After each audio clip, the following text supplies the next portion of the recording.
Gangrel, the Vampire Warrior. Hello and welcome to Give Me a Hole, yeah, podcast. I hope everyone in Yorkshire and beyond is having an awesome day. Keep fanging and banging.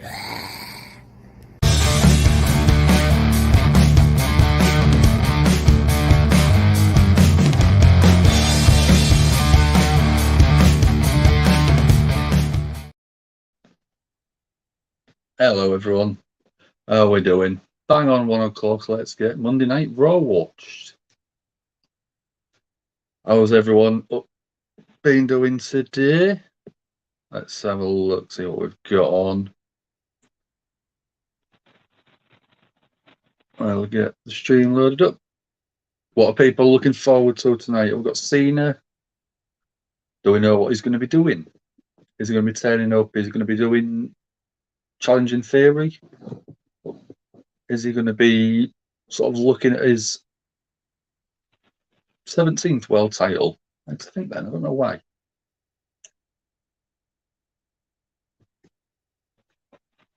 Let's have a look.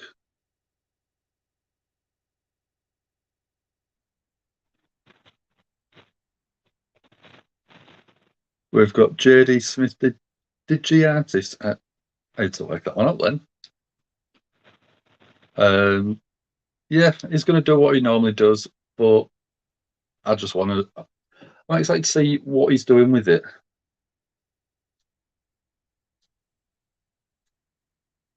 That's been up, yeah. We're going to get a bit of that.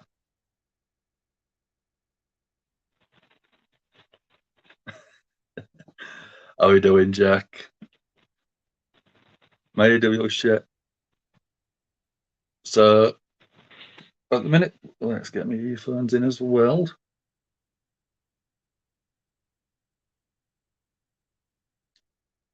Sound on time selection.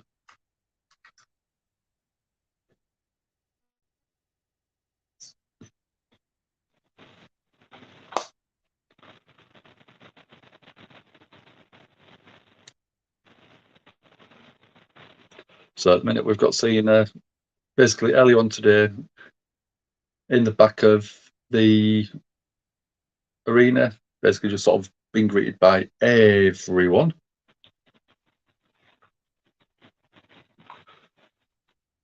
Come on. I seem to have been having a lot of problem with my internet lately. It seems to be just giving me a lot of buffering. I don't know if there's an issue with the router.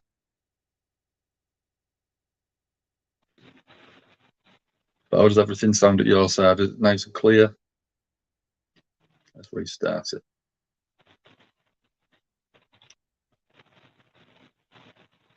Hello, Cersei, how we doing?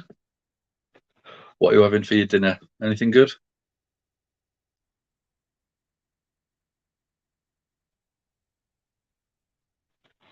Come on, stream.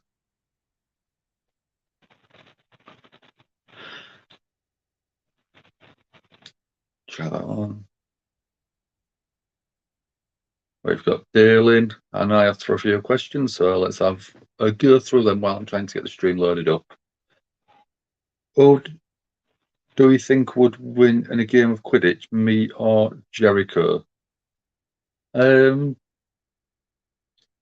Well, Jericho's an actual wizard, so it might give him a bit of an advantage.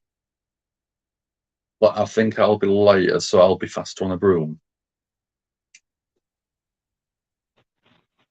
So I don't know. I'd go me. I'd back myself. Come on, play. Come on.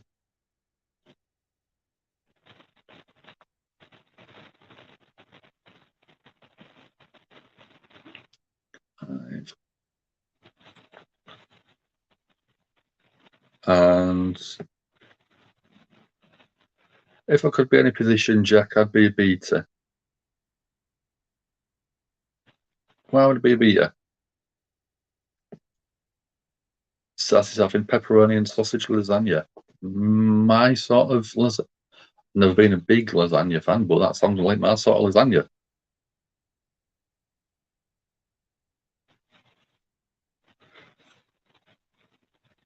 Let's have a look.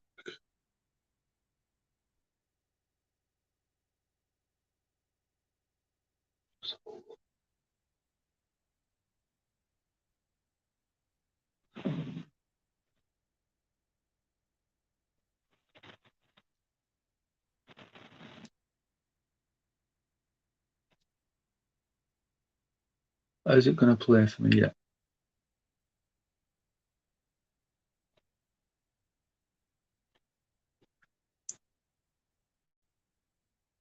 No, it's been annoying. Let me try and get it loaded up on. Ah, there we go. So we've got a battle royal, probably qualifying for Money in the Bank. Let's have a look. Who have we got? We've got Via, we've got Riddle, we've got Rey Mysterio, we've got Akira Tozawa in there, Ricochet, Mustafa Ali, Dolph Ziggler. Akira Tozawa's gone. Who else is the AJ Styles, Jinder Mahal, R-Truth. That's some big names, but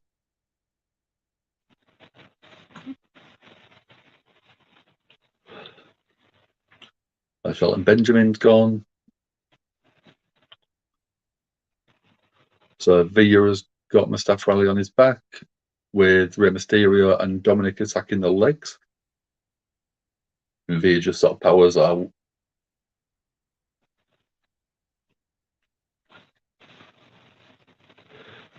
Let's have a look. What if the champion has a firebolt and I have a clean sweep? I think it'd have to be Jericho then.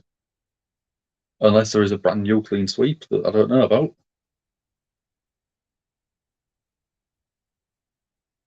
Lasagna's a deadly eaten. What do you mean, Jack? What do you mean? Come on, stream.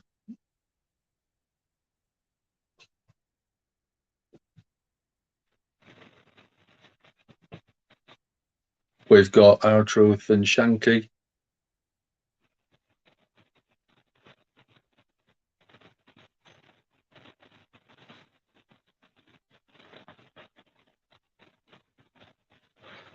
Why is my stream being such a nuisance?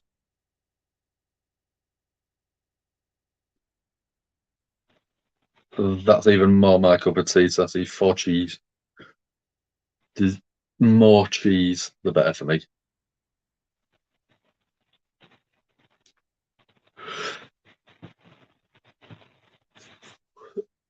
AJ Styles has just eliminated Jinder Mahal, so now we're getting the competitors down. Oh, we got T-Bars in there. He's got Reggie. Reggie's pretty much going. Yep, gone.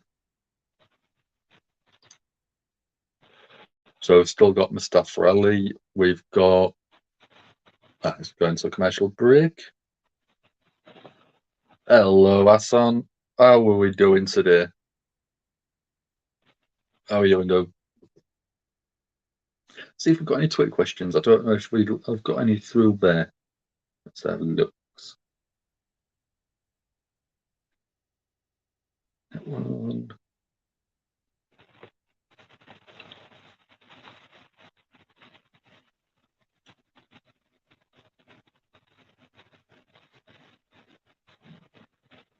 Did I get any?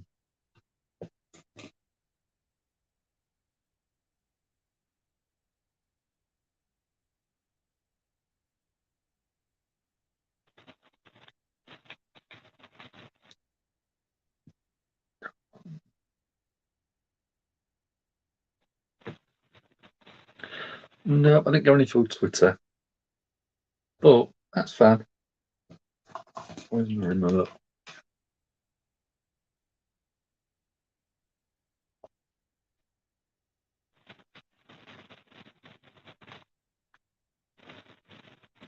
Clear that.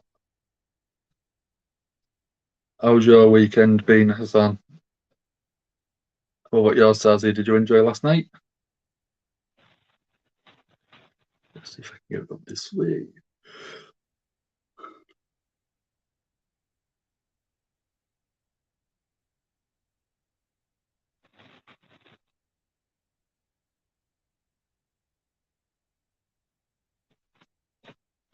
It looks like I have to restart my router, which is not fun. 192, that's the one. That one.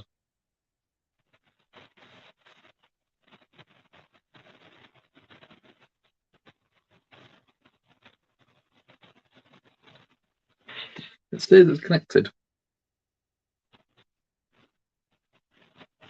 Let's just restart it. Well, I'll do it while I'm waiting as I'll load it up on here. Well,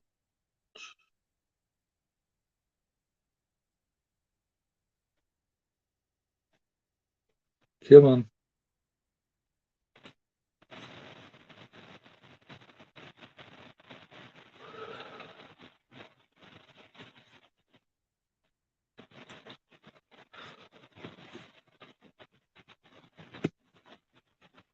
Forbidden Door was excellent. It was, Jack. It absolutely was.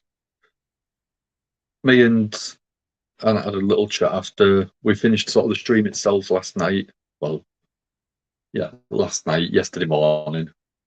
And we said we can't really pick much fault in there apart from maybe too many multi-person matches. Instead of it just being sort of like a couple of singles matches as well. There was just so many matches where we had 3-4 people in there. Let's put a pairing word.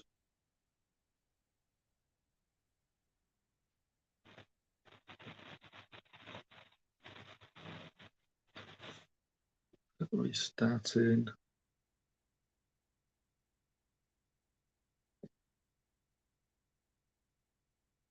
Jack's warning he might randomly fall asleep before the third hour. That's fine, Jack. After yesterday, I'm surprised I probably won't be doing the same. Hello, observing stuff. How are you doing?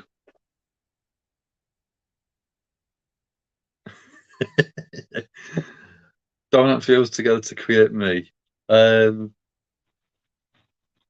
No, I think I'm a bit of a mix of both of them. I don't know why, but yeah, I'll take it as a compliment, man. I'll take that. One women match was a bit weird, and I said to him, well, I said to Ant, I thought it seemed a little bit strange to have one match where it was just AEW participants. That to me seemed a little bit odd, but it's one where it still was a bloody good match. I'm not going to deny that. I just don't think it's suited. It was suited to that sort of show. Flip back up there.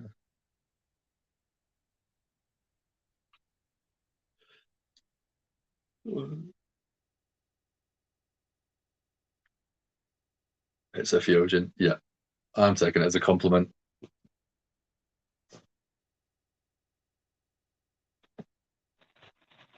Did Dominic get beat up yet? Not at the minute. My stream itself has been a bit iffy. So I'm trying to get it loaded up on here to sit and watch it.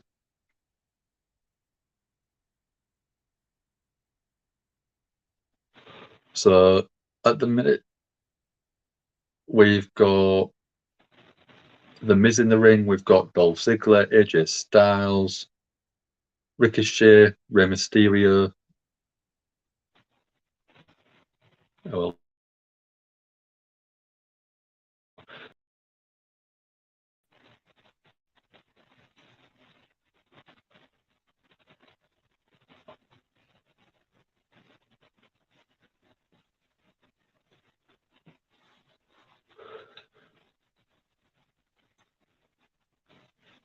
Observing says, hey Sandra, hey Jack.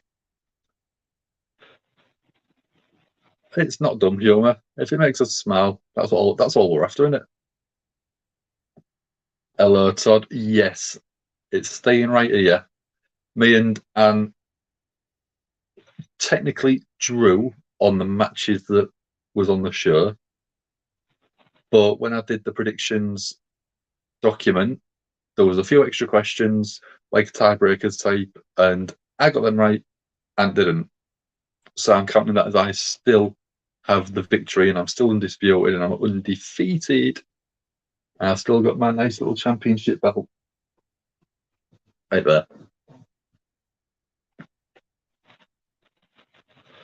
What do I think to the idea Forbidden Door 2 could be right before Christmas with everyone that's injured pretty much back? I think if they was going to do it again, they would need a longer build up. I know that some of the matches felt a bit rushed, and I think that is where the full show itself just lacks a little bit for me. It's more of the story side of everything on there. But I mean, apart from that, if I was going to do another one, I would really enjoy it. I think it would be quite annoying because of the time difference, especially for us in the UK more than anything. Yes, congratulations to me because we've got Ant just pop up in chat. There he is.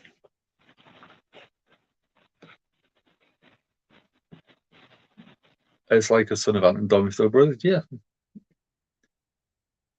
If I was a son of Ant and Dom, then I don't think they would be brothers. But yeah, I know exactly where you're coming from. Over my dead body, pretty simple. It's staying there, it'll stay there, and it'll be around forever. Ricochet, yeah. He's just jumped off of the ring apron as if he was about to be sort of like chokeslammed and jumps across to the ladder. Yeah, is magical. Hello, Ant says Sassy. So at the minute we have got 9 people in. Thank you very much for joining me. Especially if you're in the UK, like Anne and Jack, because we was watching Forbidden Door last night, and that didn't finish until 5 o'clock UK time. It went on for quite a while, and then myself, I was back at work at 9 o'clock in the morning until 6 o'clock. So I had a very, very long day. Yes, sort of, yeah, technically yesterday now.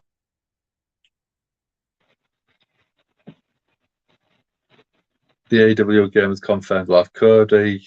WWE's confirmed they won't. Tokyo 23 will have him, and usually out the back end of October.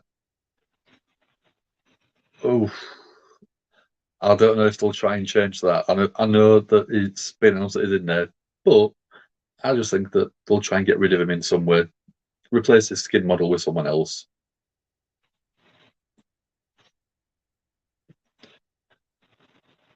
Hey, David Bowie, was either Dom or Ant. It's always Ant. When it's a strange name like that, it will always be Ant.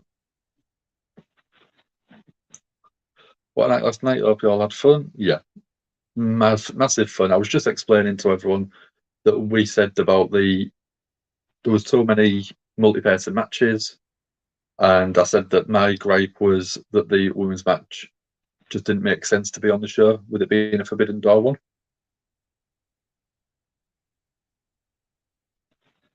Good looking one observing. Yep. Pops in just after I started, so he's been in. Who'd say that? Yep. I don't dare to presume you're in the UK, Jack. I gas prices super high in the UK. I think the only thing higher is probably Rob Van Dam after being in Amsterdam for a month. If you catch my drift. They are extremely high. We're looking Depending on what we'll go for, £1.90 in certain areas for 1 litre, which is nuts. It's absolutely crazy. And diesel, certain places are anything up to about £2.30. So that's only for a litre. My mum lives in San Francisco, and she's worked it out. She's paying us around $6 a litre, depending on where you go. And the equivalent price in the UK is almost $12 a litre, $12 a gallon across here. I've got some good jokes in my back pocket. Forbidden Door was such a good night. You'd go a text that's going to bow if you want protection. Close to $5 a gallon. I'd happily pay that. I'd happily pay that. Yeah, we're paying more than double what you are, I'm afraid.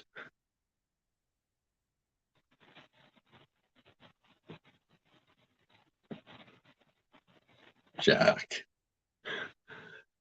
But yeah, that's a good word to put it. Yeah, it's very, very expensive for what it is. So, who have we got left? We've got Riddle back. We've got Ricochet, and we've got AJ Styles. Riddle went for a catapult on Ricochet. Ricochet landed on the corner turnbuckles, come off, and AJ's just eliminated Ricochet. So we've got Riddle and AJ Styles. Will Riddle win and get into Money in the Bank? That'll give him the chance to go up against Roman again. So we had a bit of back and forth with a few punches. AJ with a standing enziguri. AJ on the apron. Was going to go for the phenomenal forearm. Oh, Miz is still in there. Miz has just eliminated AJ Styles off the apron. So we've got the Miz and Riddle. Miz getting massive boos, massive heat from the crowd.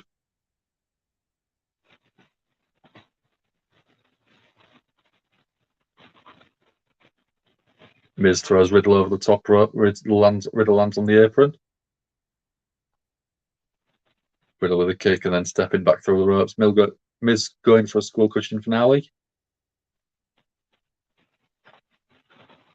Riddle going for the elevated DDT like Randy. Plants the Miz.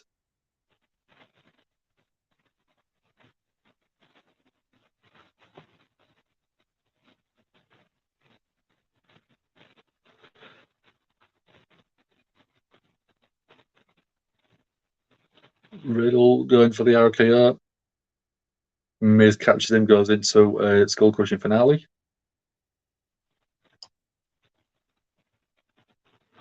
So Riddle leaning up against the ropes.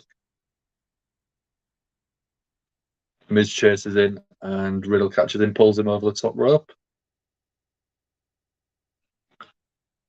Riddle with like a triangle on the Miz trying to get him off the apron. Miz fighting back. Miz fights back.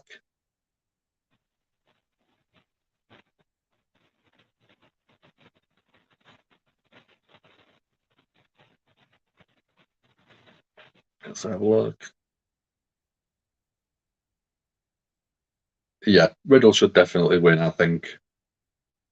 Oh, RKO on the apron. Riddle wins. Miz rolls off after being RKO'd. So Riddle's in the match. Riddle's in the match. You off, dude?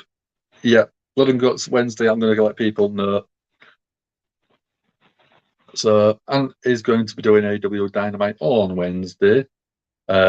Blood and Guts, so a little bit of a fallout from Forbidden Door as well.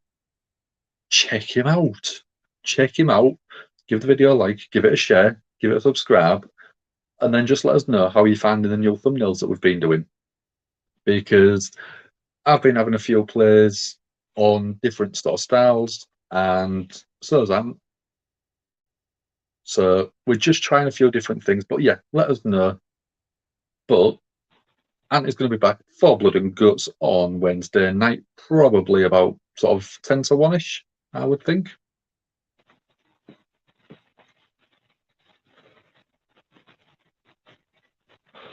A few years ago, it would take a little over 20 gallons to fill a tank up, but they don't exist anymore. So is that because you're choosing not to, or is it because you don't have a tank that you can fill up anymore? Good song. Good song. Let's have a look. Yeah, he did sort of no-sell that Skull Crushing finale a little bit. He was pretty much back up straight away, wasn't he? Orton going to be heel when he gets back? I don't think he will. I think he'll be face because the sort of partnership with Riddle is quite fun. I don't think WWE wants to ruin it straight away. We'll come back, they'll tease the face, sort of the heel turn, and then it'll happen. Thumbnails look good. Well, I was asking everyone else's opinion, but yeah, thank you very much.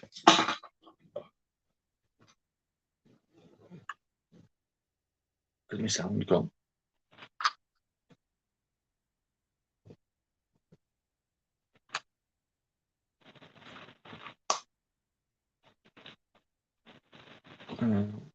Where's disconnected settings?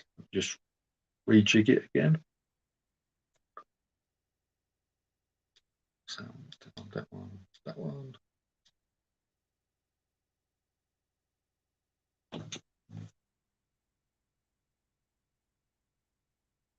Where's it? Yeah, sounds about right. That does sound about right for you.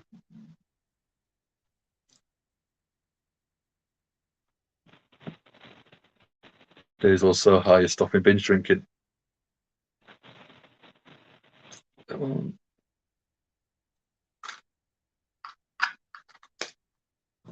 I'm not using my normal earphones, so I don't know if that's throwing me off for some reason. That could work. That could really work. Joe wins Money in the Bank, cashes in a Clash at the Castle. We've got the Street Profits.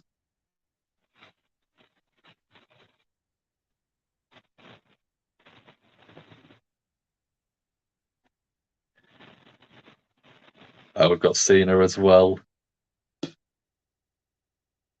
Sassy thinks Seth will win.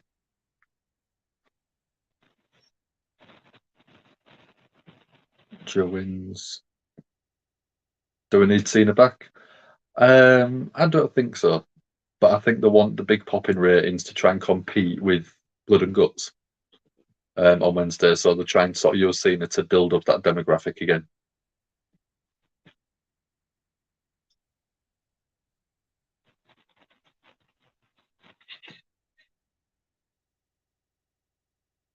So Street Profits saying they've never had an answer for the Bloodline.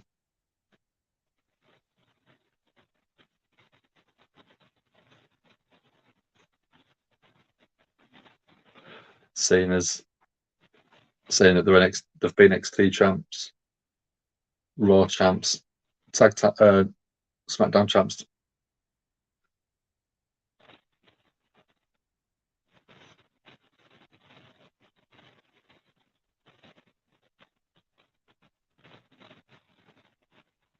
Cena's sort of telling them, don't forget who they are.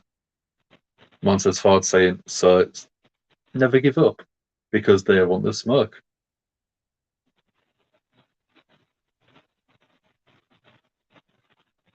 That was fun. Nice and simple, but fun. We've got the Usos coming out in a second.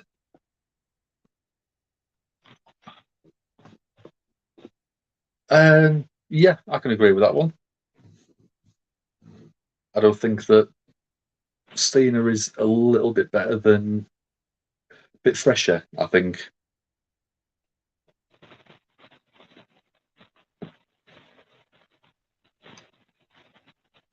Yeah, I think that Jack. Cody was still about. I reckon it would be Cody and Roman at SummerSlam.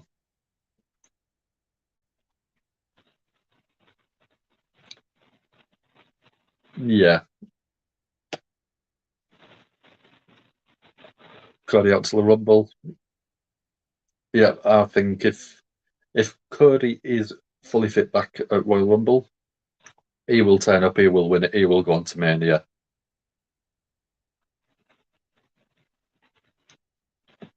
That's an interesting fact, Jack. Last four women's tag champs left without dropping the belt. We haven't officially been told if Sasha's left, I don't think, or Naomi. They've obviously relinquished the titles, but I don't think that they've officially been released yet. Because there was still showing Sasha on the roster page, and they were still showing Naomi on the roster page.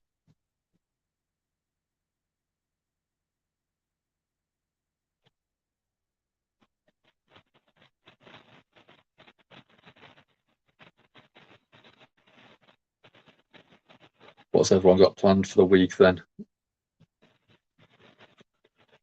I mean, we've got, like I said, we've just got Ant doing Blood and Guts on Wednesday. I don't know if they'll be doing anything else on Friday, whether it's SmackDown or Rampage. But keep your eye on the channel. We will let you know.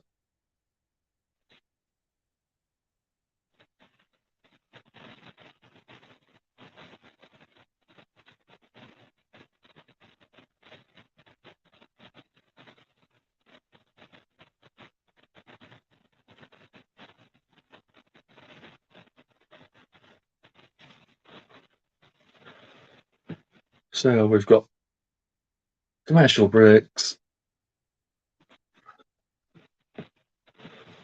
with Sasha and the Owen family. It is in it.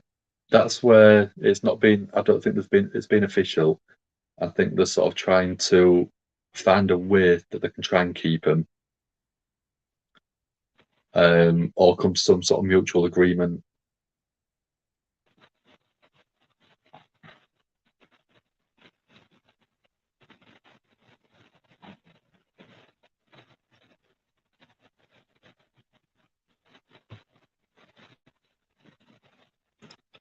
You've got stupid 5 hour Wednesday shift, and then you're off, Jack. I'd have a 5 hour shift any day.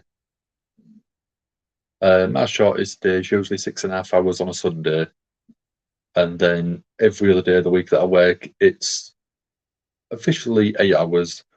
But I start at 9:15 and finish at 6:15. So it's technically 9 hours, but with an hour break in the middle somewhere.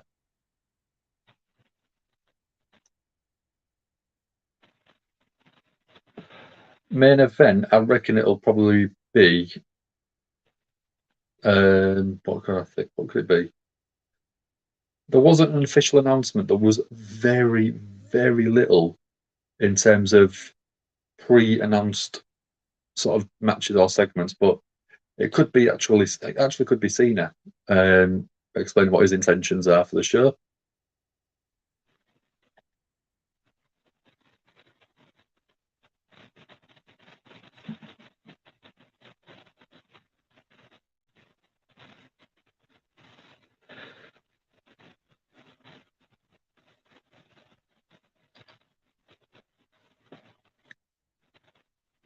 Giving a little NASCAR advert. But I don't actually mind so much.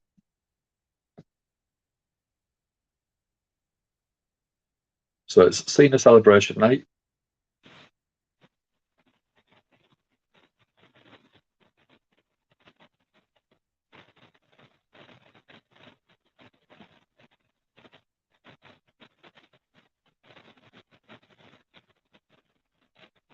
Oh, We've just had a promo from Shawn Michaels, sort of pulling over Cena, congratulating him on 20 years. We've got the Big Show, who works for a rival promotion. Booker T and Daniel Bryan.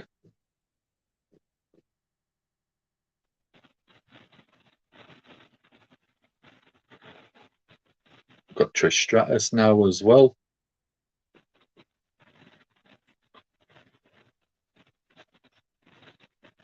Triple H, yeah.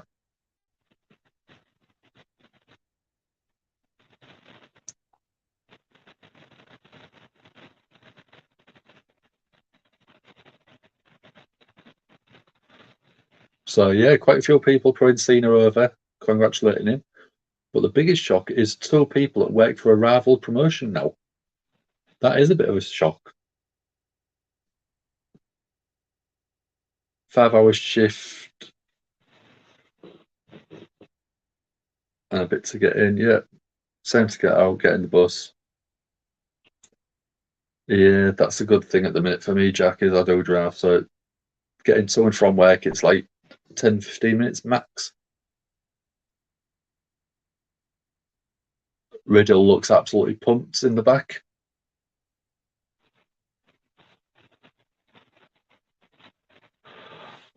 Riddle saying that win was for Randy.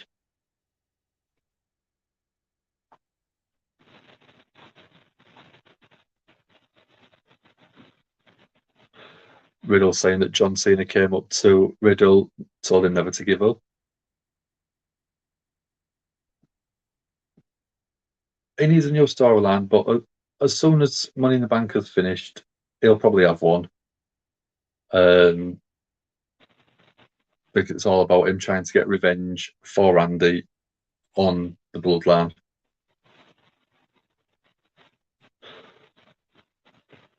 Oh, we've got Street Profits coming out to go against the Usos, I presume.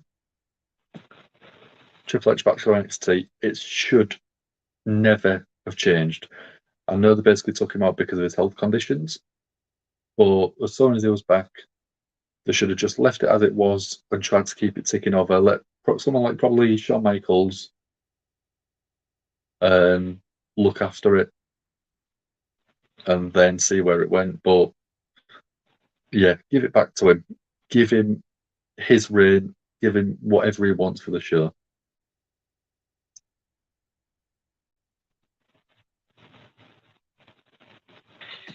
So this Saturday, Usos versus Street Profits for the Undisputed WWE Tag Team Championships at Money in the Bank.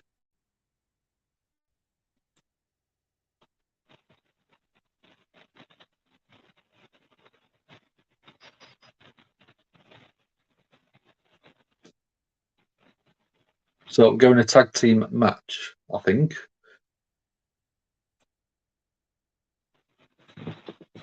The singles match. Montez Ford versus Jey Uso.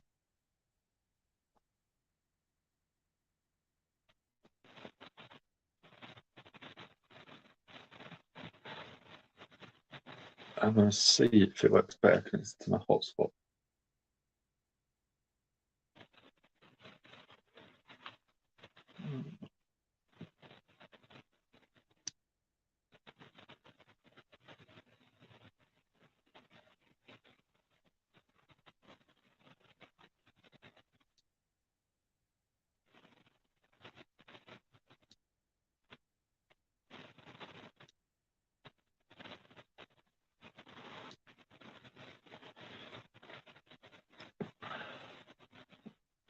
Who do we think is winning Money in the Bank then? I'd love it to be Riddle, just because I think the storyline has got some progression. But Drew winning it could be good. Steph winning it makes an obvious choice. So there's a good few options this year. Sometimes it only feels like maybe 1 or 2 potential winners. But I think this year we have got a good few options. we're getting Alpha Academy versus Lashley in a little bit, 2-on-1 handicap match with Theory as a special ref. Seth and Becky, yeah, it makes sense. I don't think anyone would be too disappointed with that option. But yeah, with that option, you could slowly sort of turn them back face if they're going against heel champions. But I don't know whether they'll take the title off Bianca yet.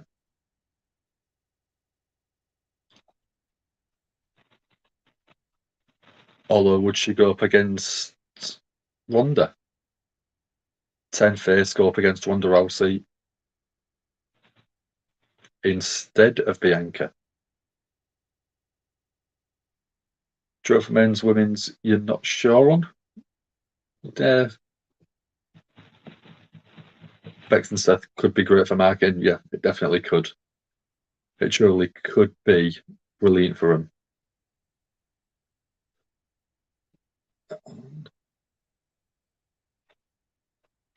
So I'm just going to have a quick toilet break. So I'm going to be back in a few seconds. I'll put that one up.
I'm back. How we doing? I don't think I missed much. It was commercial break.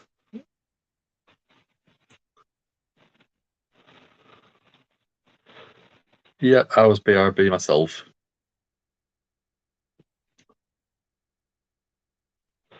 Good night, Jack. You lasted 45 minutes, which is better than I presumed you probably would do. You go get some sleep, dude. Have a good week. Thank you very much for joining me. See you later, man.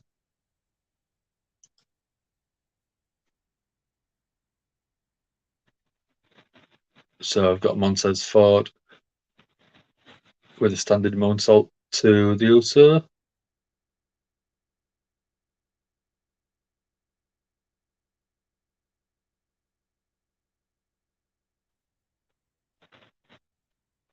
So we're going to get Bianca and Carmella face to face.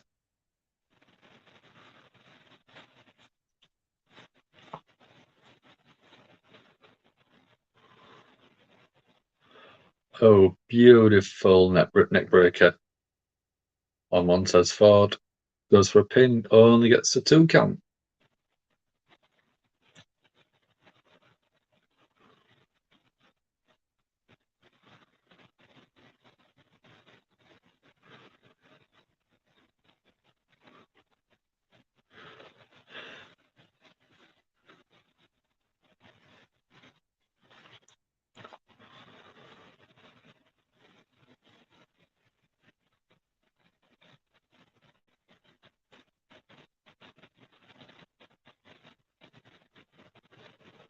So we're not getting much happening. We've got the Jey Uso.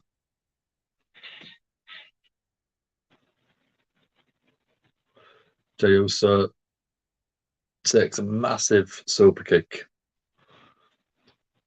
Then a blockbuster from Montez Ford. Goes for a pin himself, but only gets another 2 count. Very, very close. Very, very good.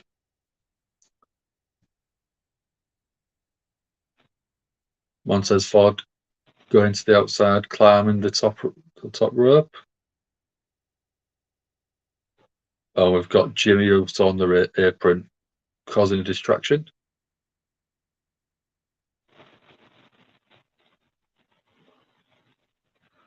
So the match is starting to break down. Angelo Dawkins took out Jimmy. And then Jay tried to take out Angelo Dawkins. Montez on the top rope. Big frog splash.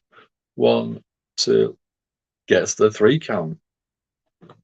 So Street Profits have got the momentum going into the match. So does that mean the Usos are retaining? I think so.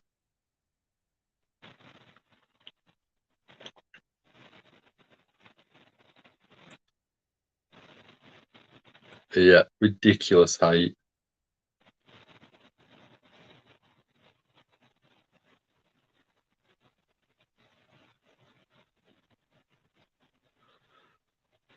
Such a good frog splash.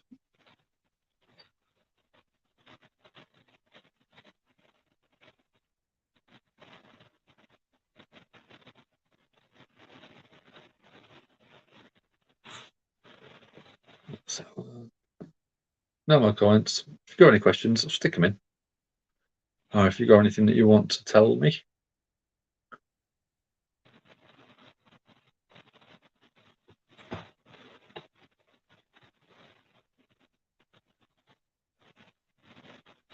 So I've got Ray and Dominic in the back. And they've bumped into Finn Balor and Damian Priest.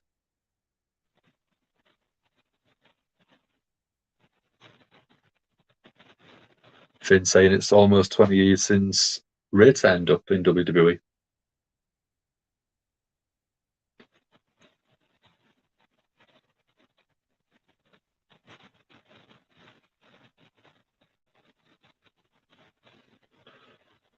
Balor basically trying to wind up Ray.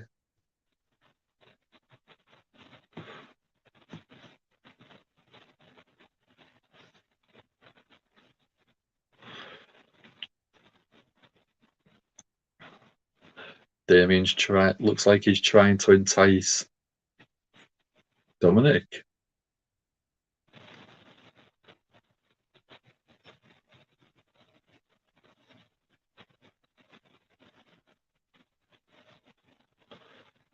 Bella's saying maybe it's not bad luck that Dominic has. Maybe it's a bad father. Ooh.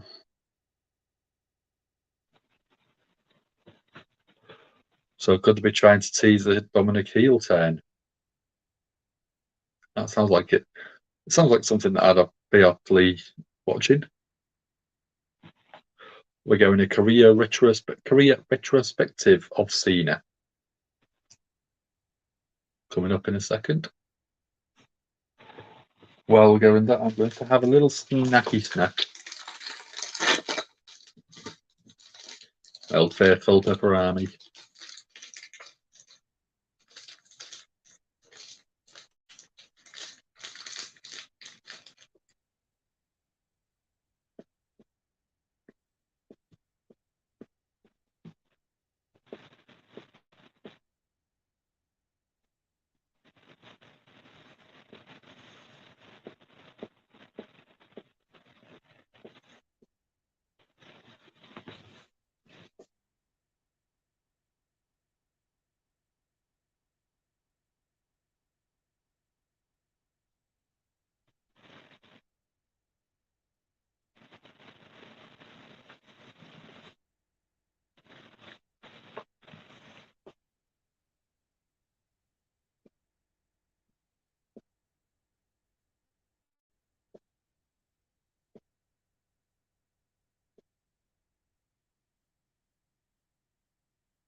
I'm not saying much at the minute because we're on commercial break. Doing an advert for GAHY.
We are still on a commercial break, guys.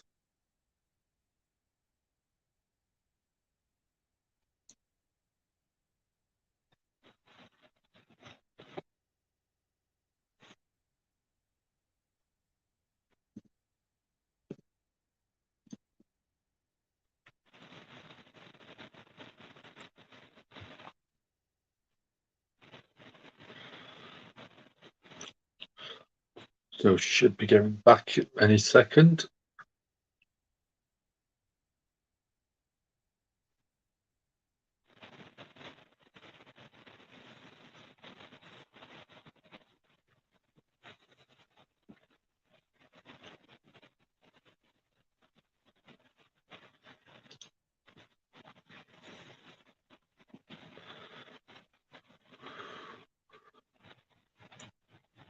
So we're going few sort of snaps of Cena's sort of big moments, setting up at WrestleMania, tribute to the troops,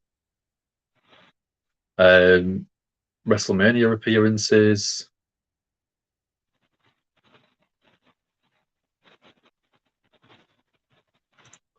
He's a character where I never disliked him, but I did sort of think sometimes he was a little bit too sort of overpushed, like Roman was at a certain point.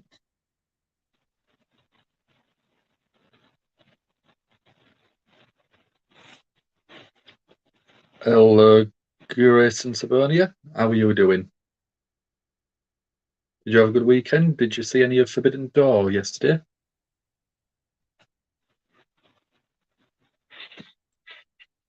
Come on, why you stopped?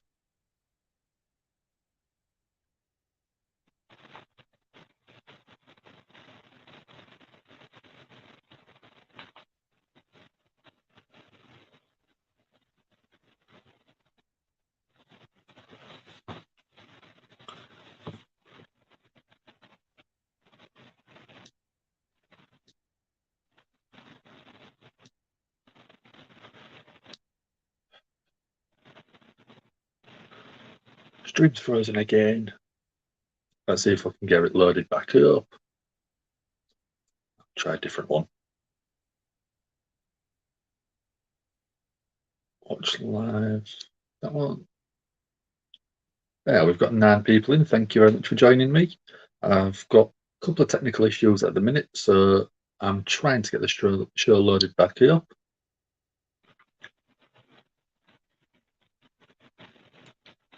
Come on.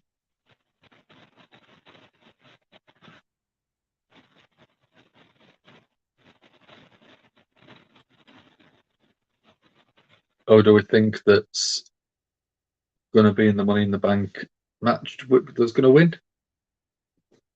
Or are we going to get Seth win? Or are we going to get Riddle? Continue that storyline?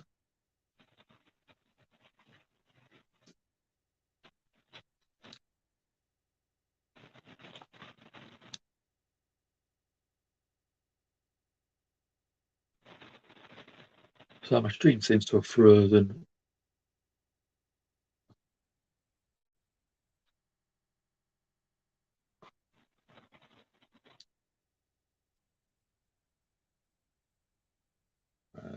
Let's try again.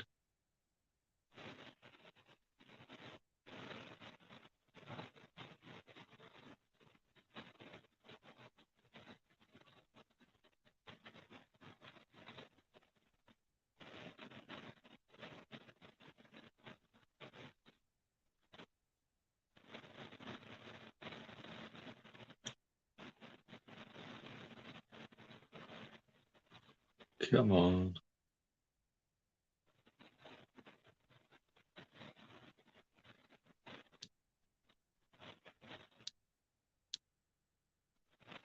I'm not getting anything now. Swap it across. Try through here.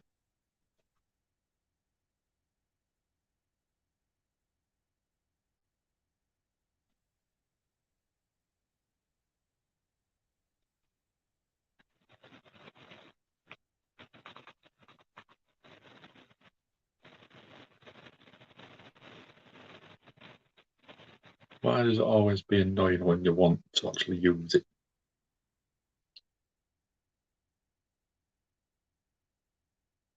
Yeah, I know we're dropping viewership, but I can't do much if I can't tell you what's happening.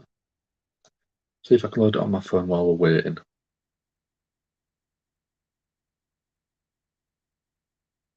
Not by the looks of it.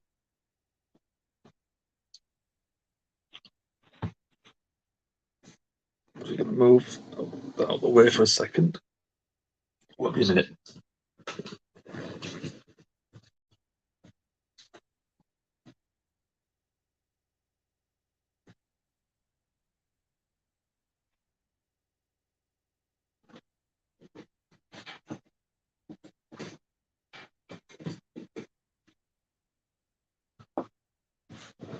going to try connecting directly to my phone hotspot instead.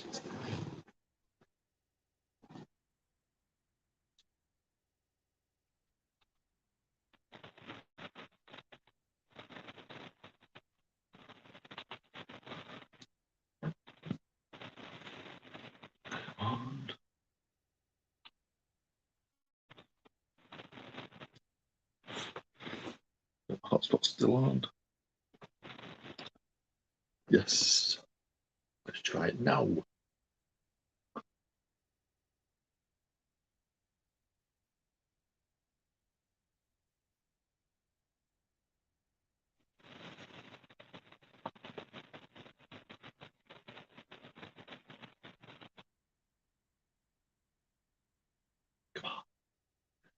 Come on. I apologise, people.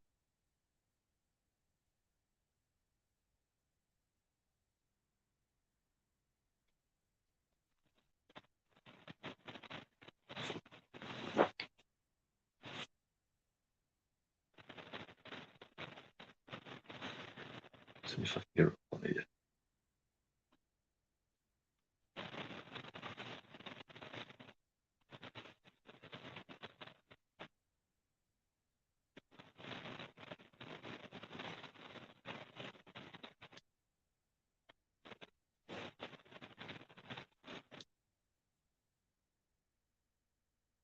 I've got 6 people in, 7 people in. Thank you very much for joining me, even though I'm having technical difficulties.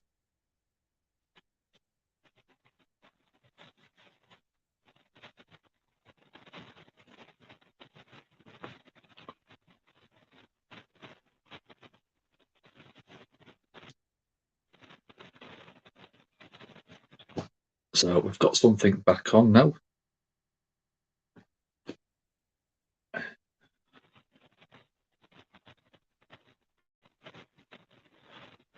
So getting the Miz come down to the ring.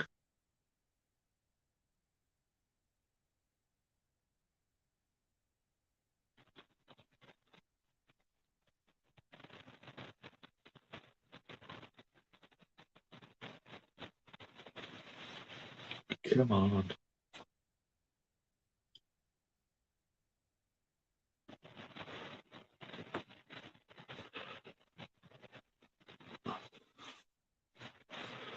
So yeah, we've got the Miz in the ring.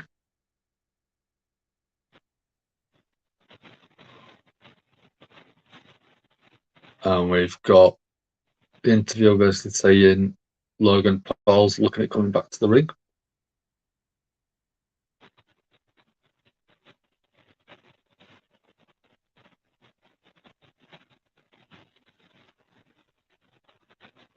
Miz saying that Miz set everything up.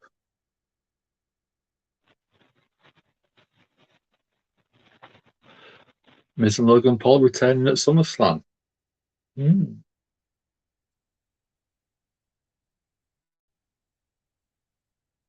Miz saying he's going to go back to winning by because he defeated Mysterios at WrestleMania.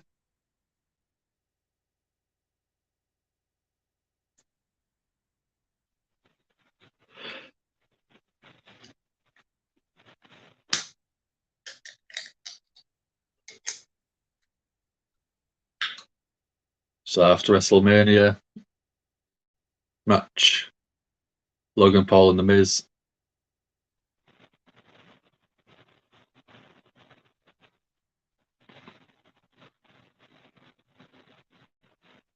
And The Miz with a skull crushing finale to Logan Paul, which I think is deserved. I've never been his biggest fan.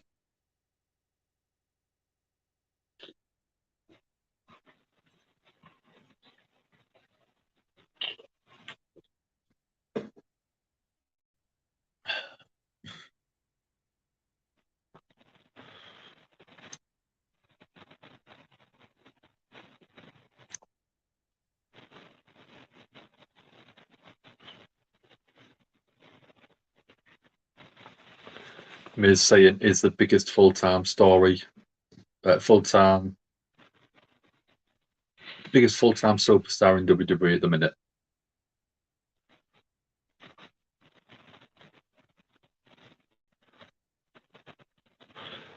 Miz is pouring over his own TV show.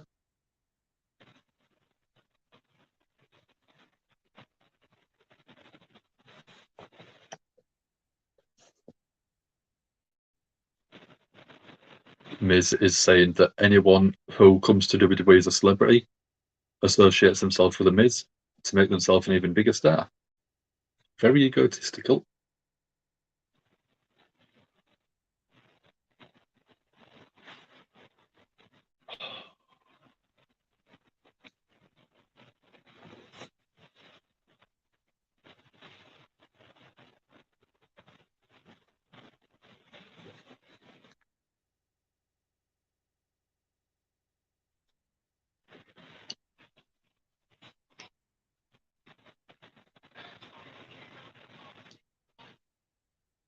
Come on.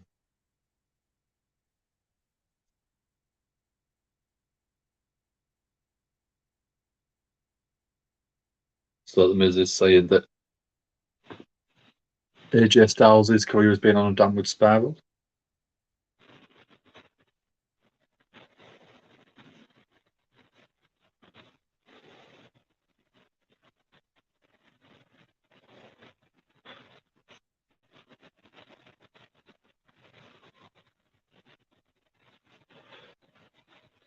The interviewer, is basically saying,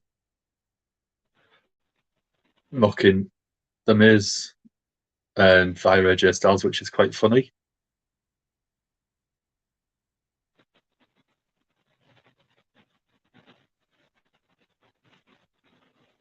Miz saying that he has massive, gigantic, stupendous GAHY, and then he gets cut off by AJ Styles' music.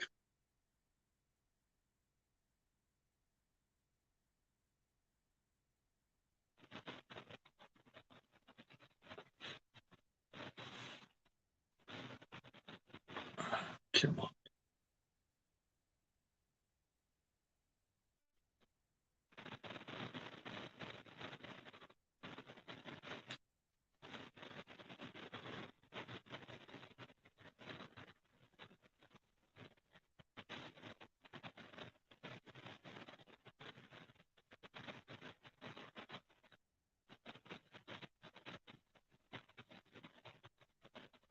So everyone who is in the Money in the Bank is going to be on SmackDown. That's interesting.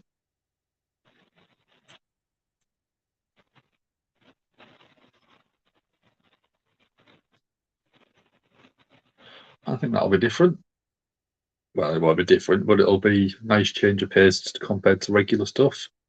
Now the brand split has officially ended.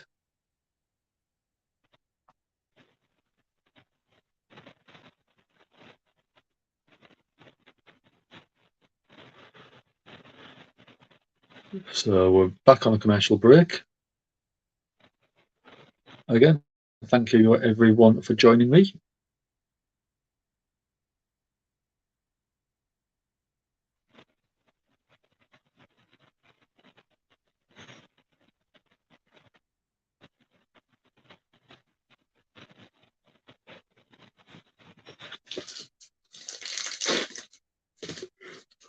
More commercial breaks or more snacks?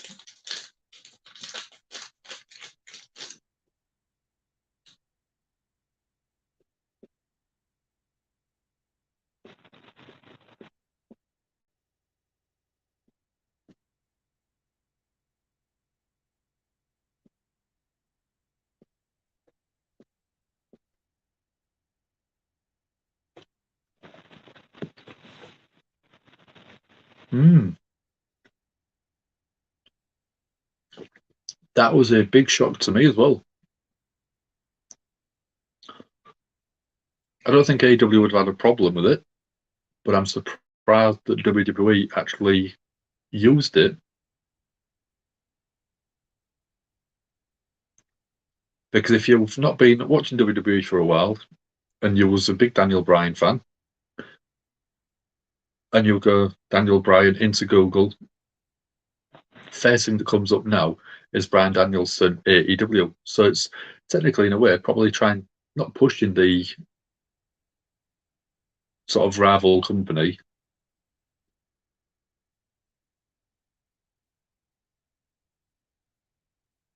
Yeah. I think the reason that they've gone with Big Show and Daniel Bryan is because of the way they left the company. They both went very respectfully.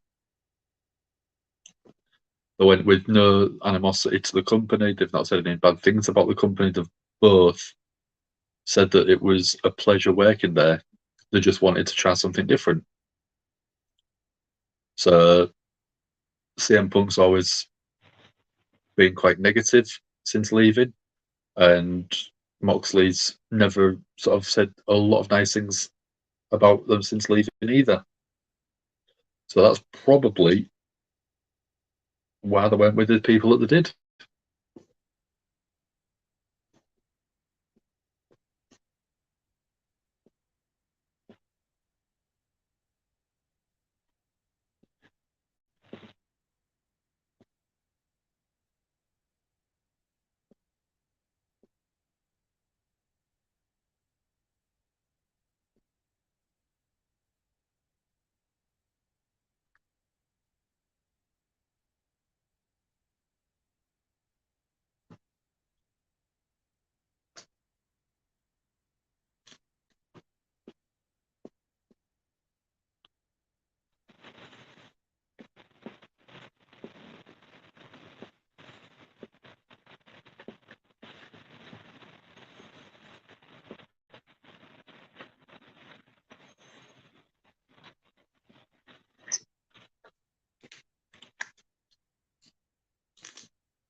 So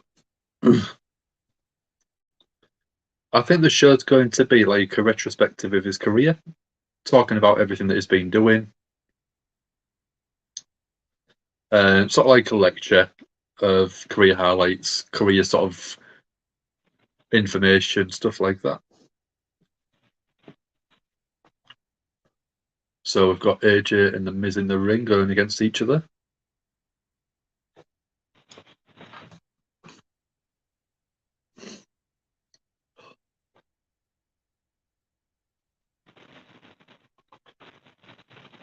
The Miz is trying to put over that he has a big balls.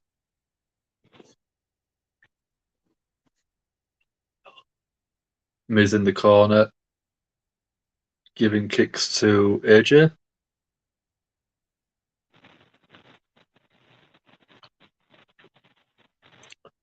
Miz going for a right hand, AJ reverses it, gives some right hands of himself.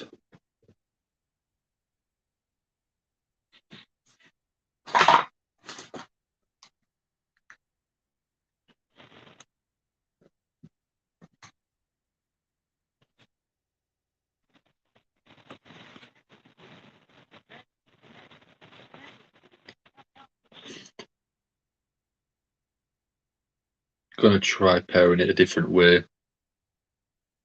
Fail to connect. Why are you failing to connect? 8 people in. Thank you very much. I'm having quite a few technical difficulties tonight for some reason.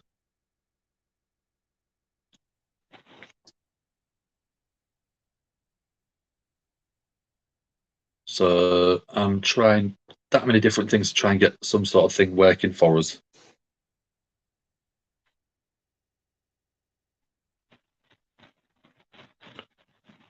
See if they're going to pair.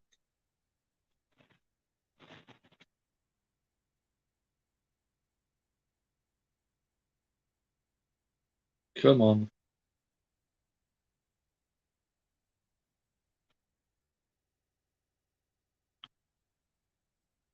That's how bad my issues are at the minute. I can't even connect a pair of wireless earphones, pair of Bluetooth earphones to my phone.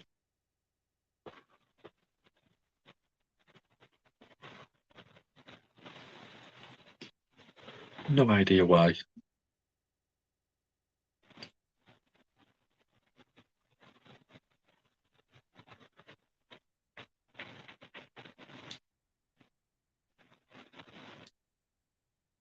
Let's have a look. See.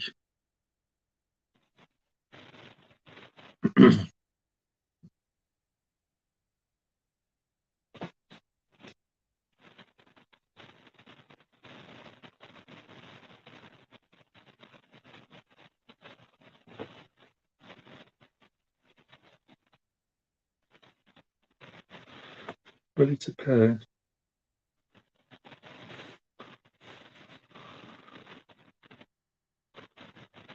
Better.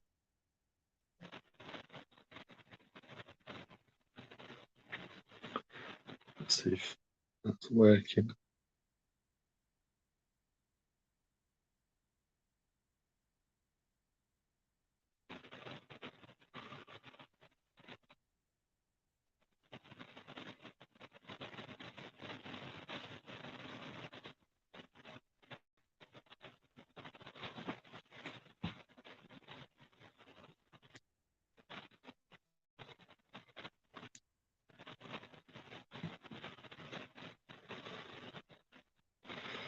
Try this way.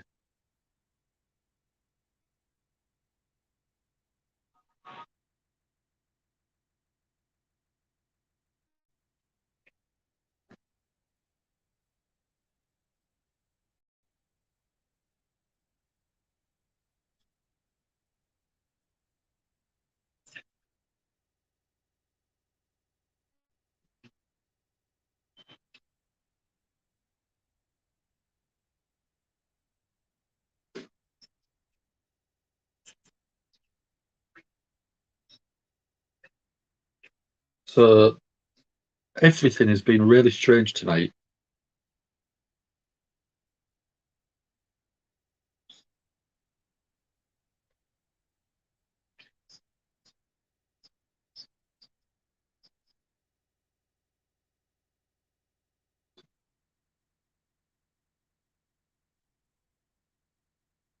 Let's try authorize.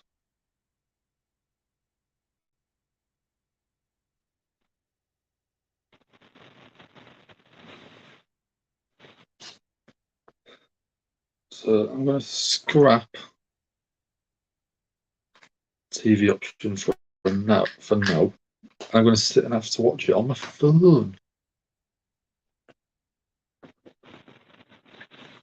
So let's see if it'll let me cast that to the TV.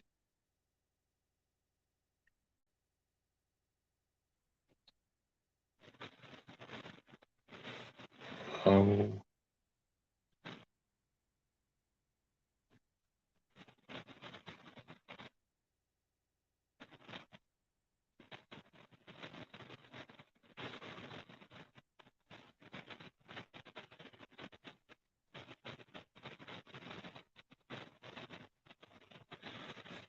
Try this way.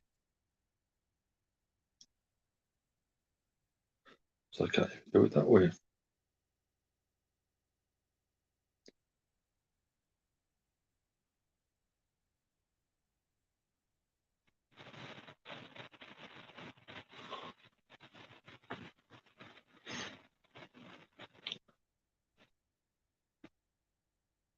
So we've got the Miz giving the it kicks.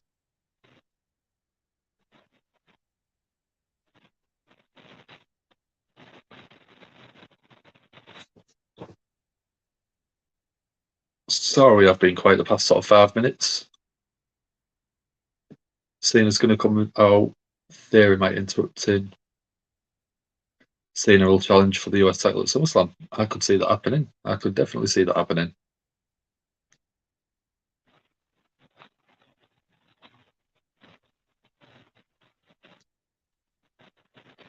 And that one.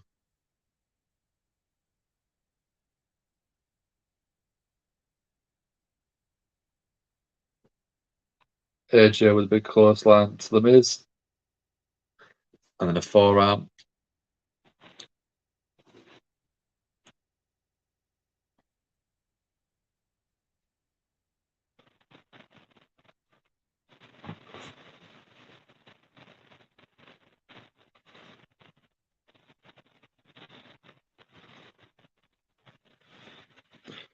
So Miz kicks out at 2.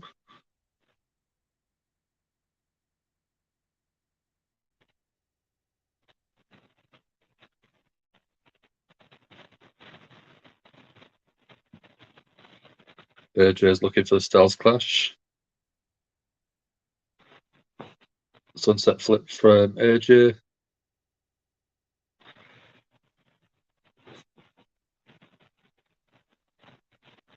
Neck breaker from AJ Styles or the Yoshigoroshi.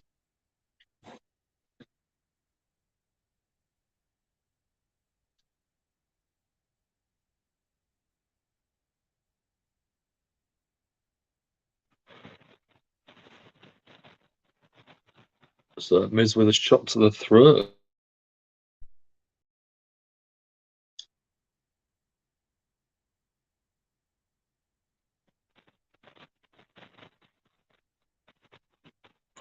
AJ looking for the phenomenal forearm.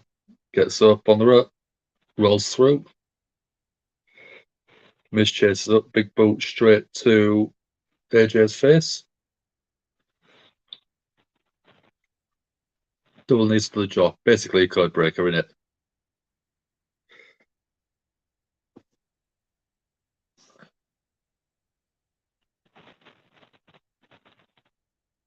Yeah, it's exactly the same as pretty much a code breaker. But because that's Jericho's name for it, they don't use it anymore.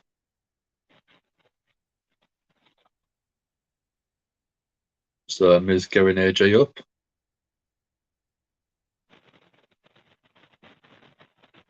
Puts AJ on the top rope.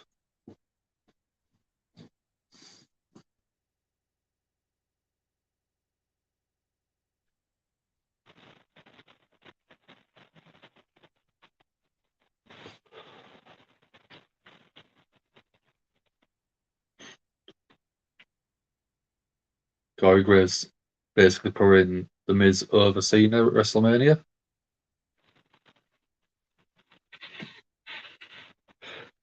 Miz with a couple of big kicks to a downed AJ. Flying knee. Gets a 2 count.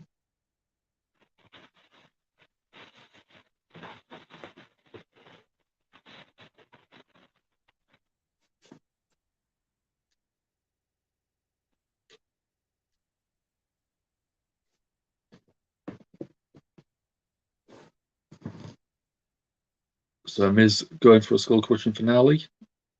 AJ rolls through, gets a 2 count. And Miz with a big kick to AJ. AJ with a Pele kick. AJ brainbuster suplex, very nicely done. Very, very nicely done. AJ can't capitalise, can't get the pinfall, rolls to the outside. Gets in position, ready for a phenomenal forearm.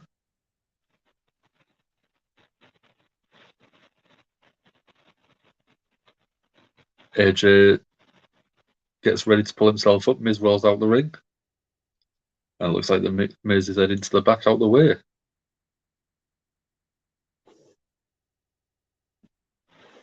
Don't worry about it, Sassy. Don't worry about it, Sandra, at all. It's a pleasure you're with me. We've got 12 people in at the minute.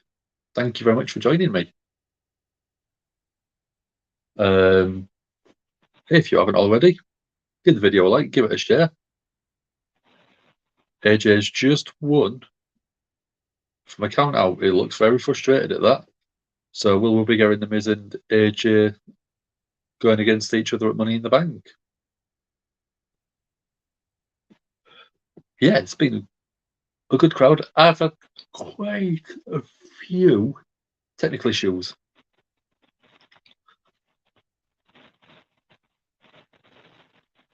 So we've got Cena in the back talking to Ezekiel. John's looking at him and thinks and says to him, "You look very familiar."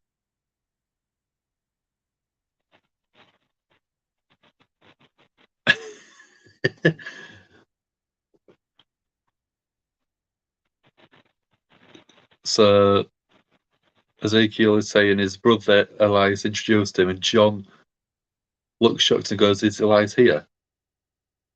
And the sell job was so over the top, so comical, it was great.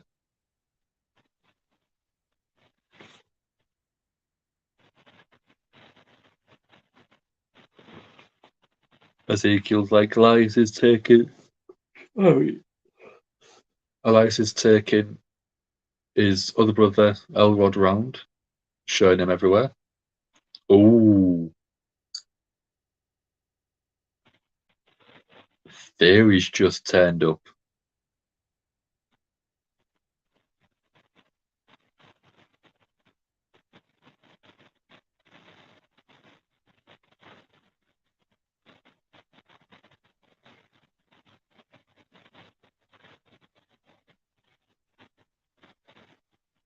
Theory's saying that Cena is out of touch. Is there every week.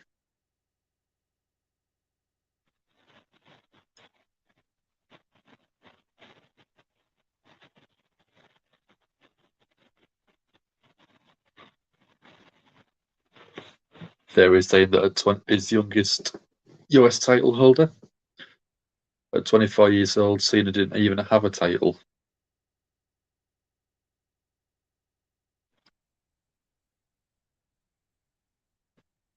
Theory says he's going to capture it and take a selfie. And Cena's done something very simple, walked away. You can still say that Cena was in there, but you can't see him.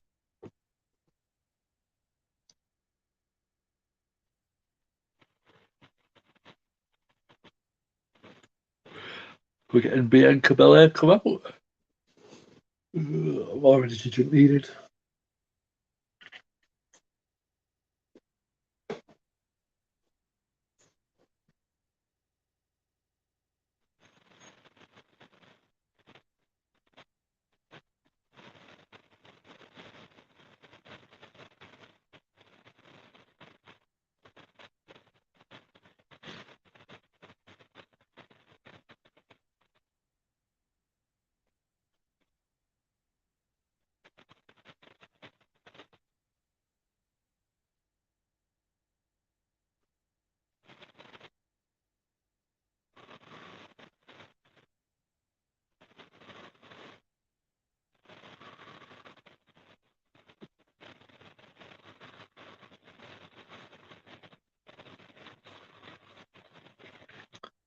So we've gone to a commercial break now.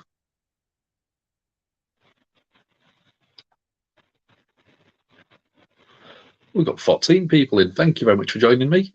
We're on a commercial break at the minute for Monday Night Raw. If you haven't already, I know most of you will have, give the video a like, give it a share, subscribe to the channel. It does help us out against the YouTube algorithms. And we've just had Sandra, amazing how many WWE stars congratulated Claudio Castagnoli. Yeah.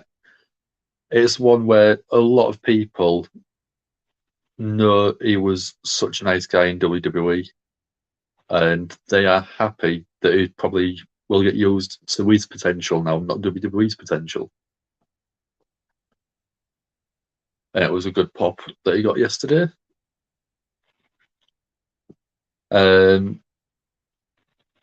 I do try and read pretty much every single comment that comes in.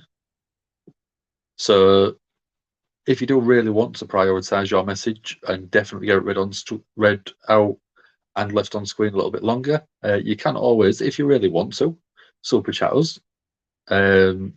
Super chats start at $1 or £1, I think it is. And that will just be a donation. Anything $2 or £2 and above is a message included, or you can have a sticker. Little cartoon character, little animated. I don't know if they're animated. Some of them are, I think. Little emoji. If you do them, it does again help us out to pay for the things that we need to make this podcast for you. So if you join on Wednesday and you speak to Ant, you can do one for him as well. But yeah, anything like that, any small little donation, whether it is just the $1, whether it is $100 if you really want to be generous, you can do that if you like. I'm not going to complain. It just basically means that we can continue producing the content for everyone. We are on commercial break, which is why I'm not talking about much wrestling at the minute.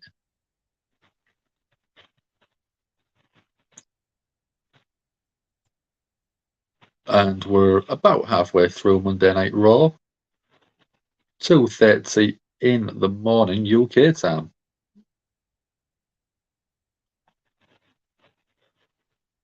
So I'll let people know that Sandra, great sentence. I should have said that. I shouldn't have had to wait for you to put it in. Yeah, be part of the family. We did have a t-shirt that I think, if I remember rightly, Jack has one of the only ones available. And instead of being a Hulkamaniac, you was a Hulkamaniac. And basically, WWE told us to take it down. We're not allowed to use it anymore. Oh, we got a Kurt Angle putting over John Cena. One probably Cena's best and longest serving opponent, Randy Orton.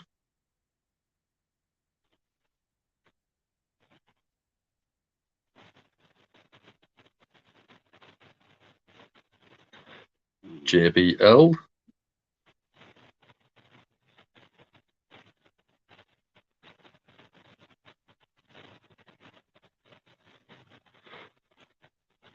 Even Jericho. That is a shock.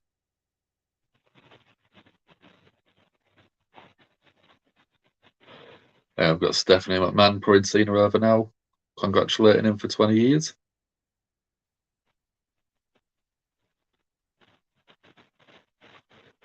I've got Austin.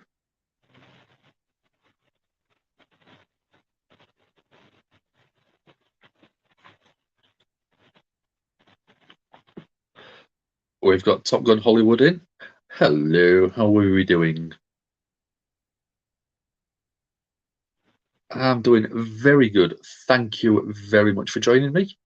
If you've got any questions, as I always say, stick them in the chat and I will try and get around to answering them. I get around to pretty much most comments because I'll keep myself very busy. Usually when it is commercial break and there's not much happening.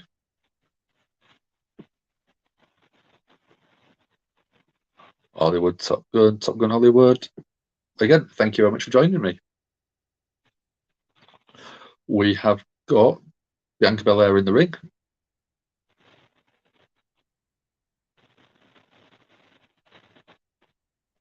We're going a recap of last Monday's triple threat. Becky versus Asuka. Well, not one. Triple threat was fatal four-way. Carmella, Asuka.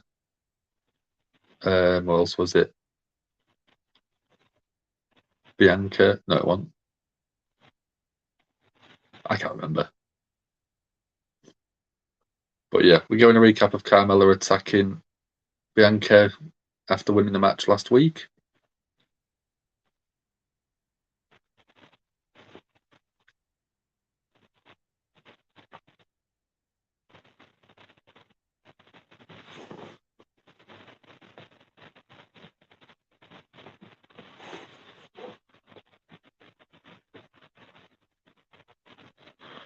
So yeah, on Saturday night we've got Carmella versus Bianca for the Raw Women's Championship.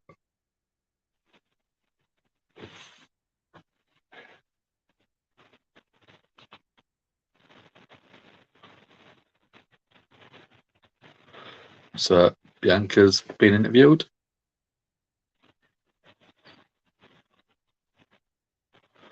Bianca saying that she'd prefer Carmella to be out there so she can say everything to her face.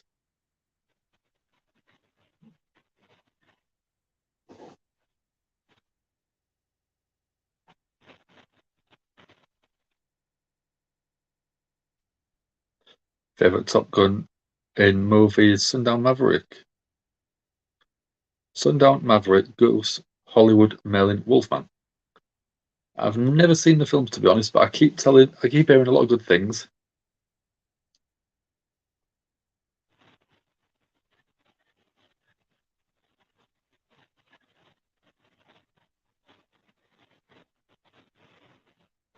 Bianca's saying that Carmella doesn't respect herself.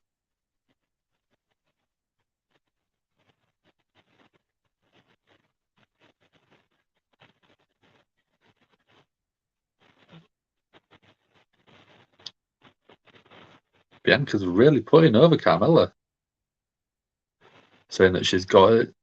She's got it, but she better bring it if she wants to try and walk away with the championship.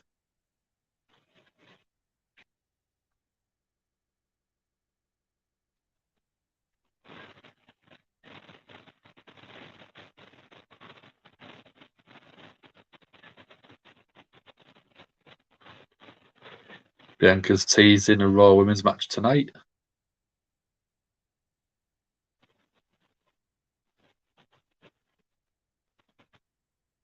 Are we going to get Carmella?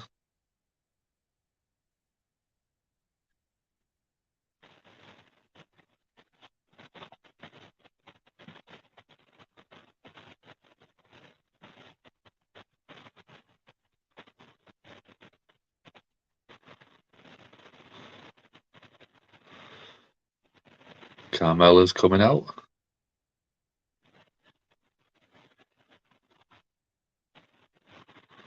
Carmella's saying that Bianca's wrong.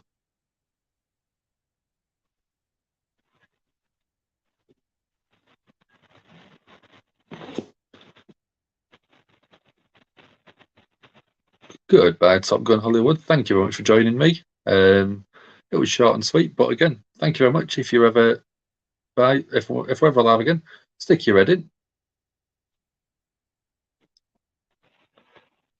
I don't know. Sandra.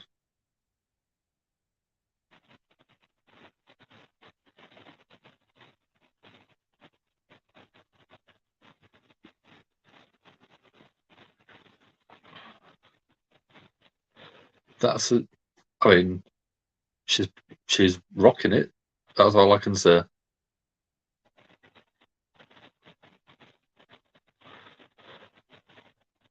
Carmella's saying this Saturday she's going to be taking the title.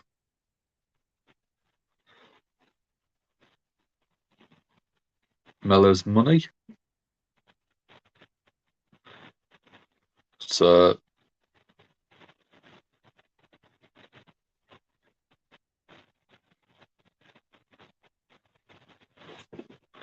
Carmella tried to cheap shot from behind. Bianca was smart enough, catches her.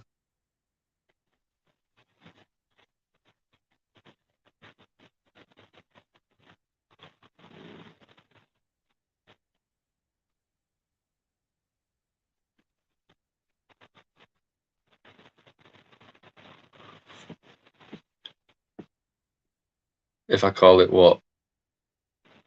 I mean, she's rocking the outfit, but it was a bit cringy, wasn't it? It was a little bit sort of, oh.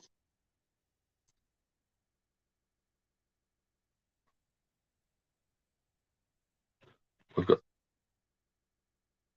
got Sarah Schreiber in the back with Alexa and Liv.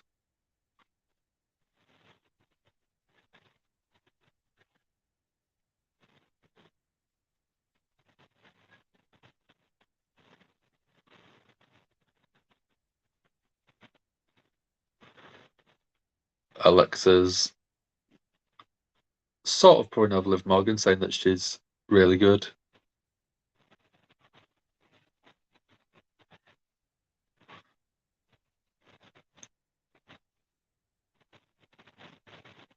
Alexa said that Liv will be champ one day.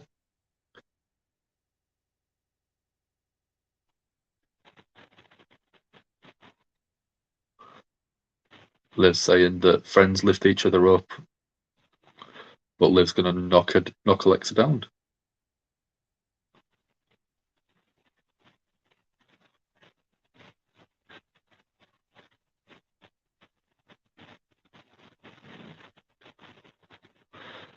Liv saying that she's learned from Cena that she's to step up to the person.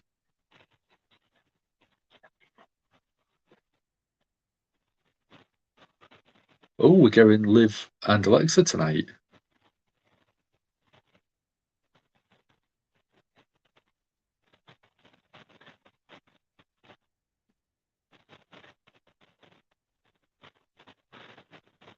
So Liv and Alexa basically saying that they're both going to win the match. And then we're now going to have Liv Morgan versus Alexa Bliss.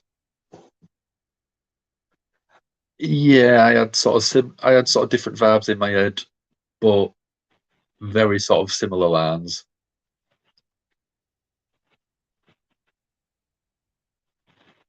Alexis.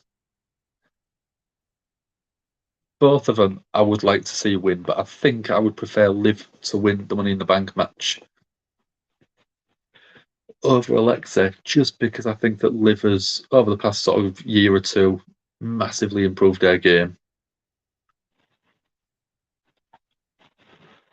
And I think that she does deserve to be a champion for a little bit at least.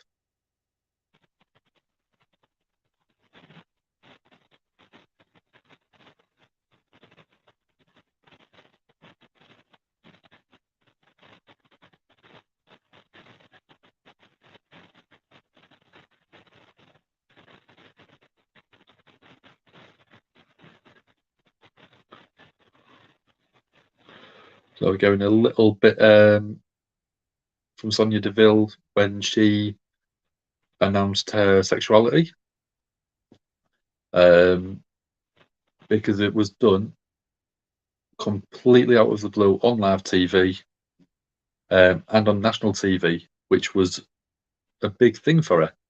She wasn't out, she hadn't told anyone she had a girlfriend, but she came out on TV in front of people and she felt better for it.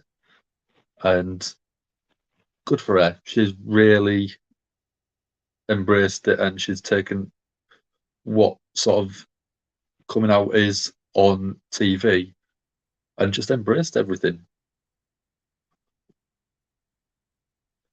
Yeah, massively improved. I think that there's still a few opportunities for her on Monday Night Raw. I think she deserves to at least hold the Raw Championship because based on how much she's improved. But then, yeah, go to SmackDown. Once she goes to SmackDown, I think that, again, she should be a world champion there. We've got Nicholas. I'm hoping I'm going to pronounce that right. Cardenas. Do we like AEW? Yes, I love AEW. I've always got a place in my heart for WWE because it's what I grew up watching 20 years ago. About that. But AEW has pretty much reinvigorated my love of what I would call a proper wrestling show. It does have very WCW vibes. It does have NWA vibes at times. And in terms of what AEW does, it just gives me what I think WWE is missing in a lot of areas. The matches usually don't end in a screwed finish. And you get a decisive storyline. You get a bit more freedom as well. 100%. It was a fantastic start to finish. So if you watched Forbidden Door, you can't go with our previous stream that we did yesterday.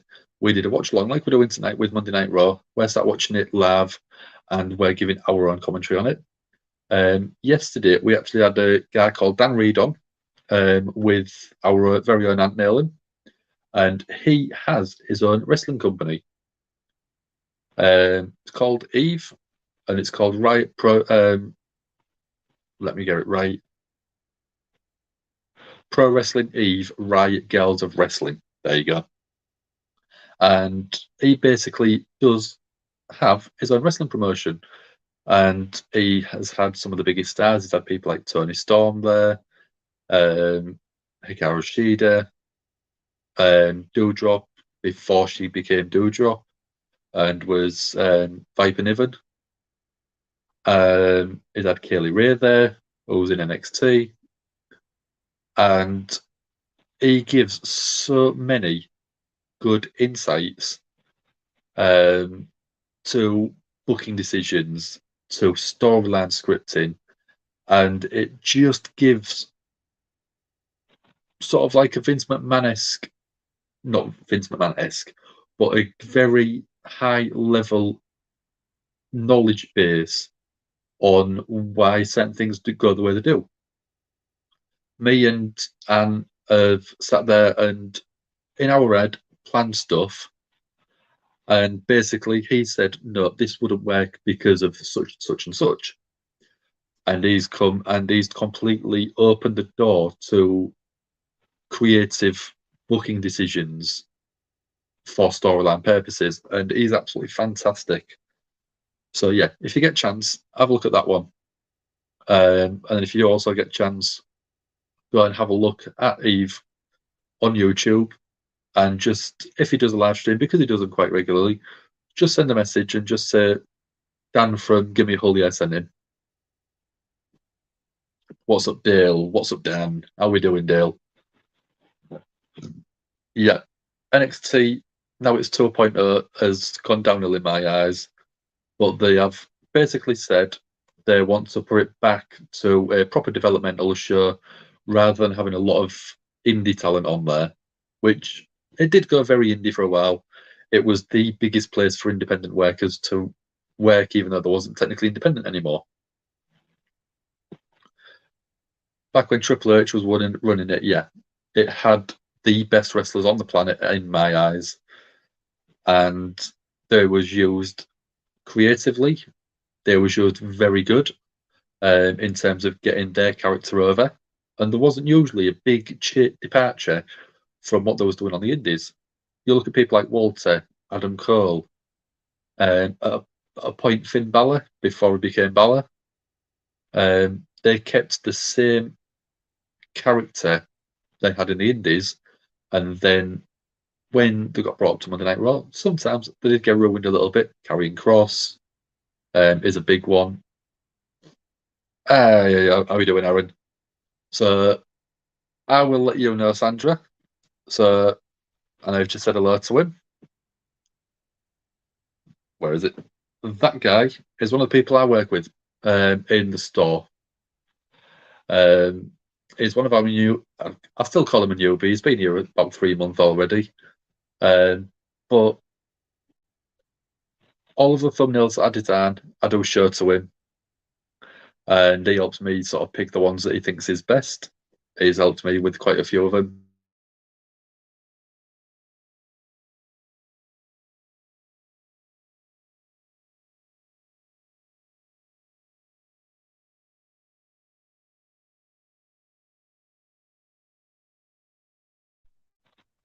Am I back? I think I'm back. NXT was amazing. The black and gold brand itself, it was completely different to Monday Night Raw and SmackDown, which made it so good. And it had proper old school wrestling. I better talk about the match because it's, from what I've been watching, it's been relatively good. Alexa Bliss got a chinlock. Liv fights out with it, gets an arm drag.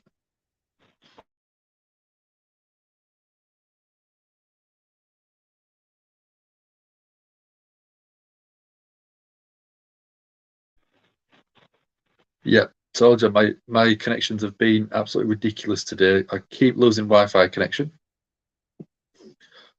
Do I think Roman will get beaten by Cody? And will it be Cody the one to break the streak? I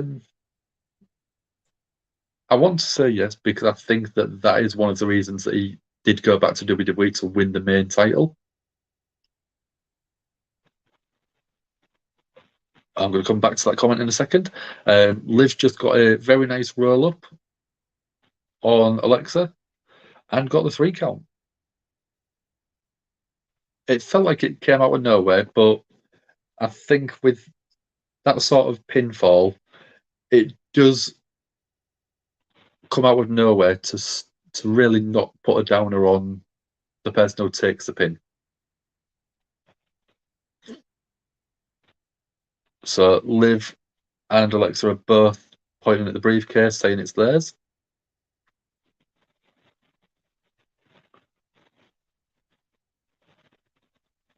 So yeah, I do think that Cody will be the one to beat Roman, and I think it will be at Mania. My internal sort of monologue booking brain is having Cody return at the Rumble, win the Rumble, and go to Mania to take on Roman. With that, the Money in the Bank, I think, probably would go to Seth Rollins, and Seth cashes in sometime just before Royal Rumble. It might be one where they could split the titles up and one of them gets taken by Rollins before Christmas. Just that way,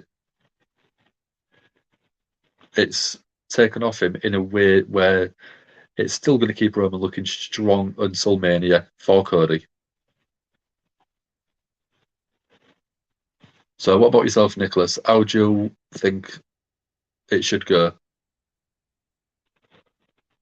Oh, what we're going Vince McMahon for again?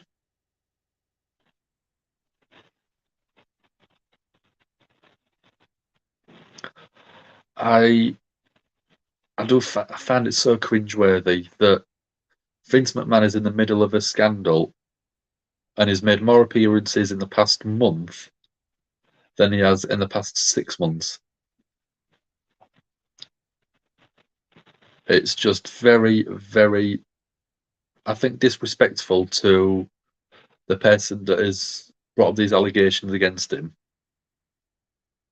to basically turn up on WWE every week for the past 2 or 3 weeks and not acknowledge it and just act like nothing has changed. Exactly, Sandra. It's very narcissistic. It's very egotistical. It's very disrespectful.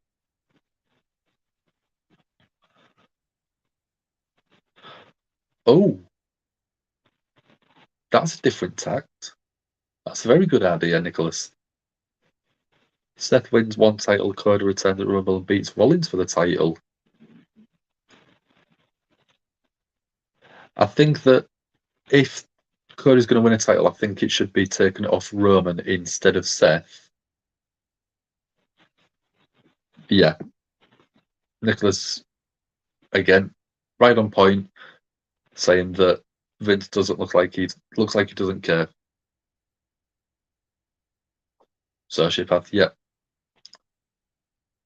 I think that if Vince disappeared from TV for a while, literally had no appearances, he didn't even tweet and anything like that, made no social media comments, made no appearances anywhere until everything has been sorted, whether that is he gets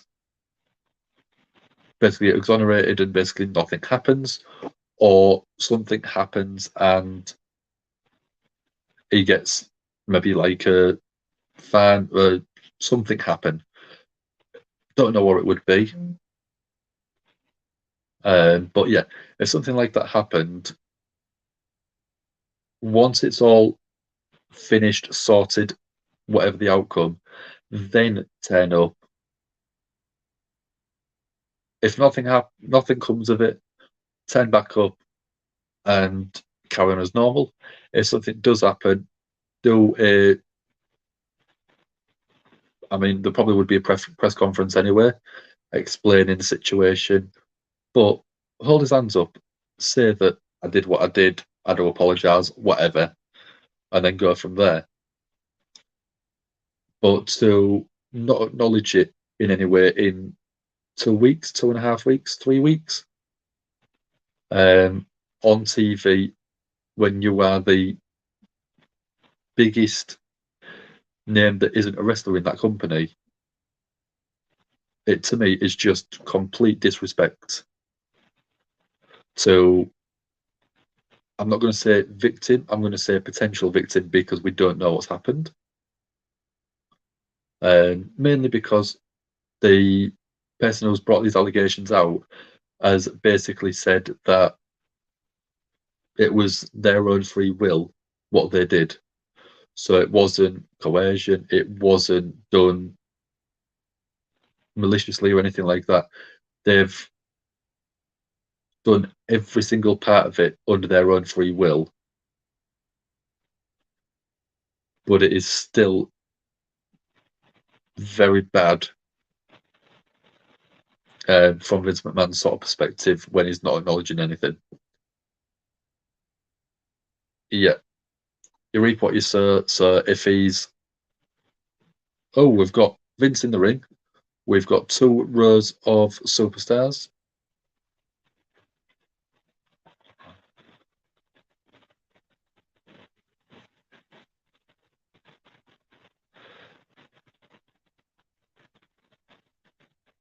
So Vince is saying it's his privilege and it's his honour to welcome to the ring John Cena.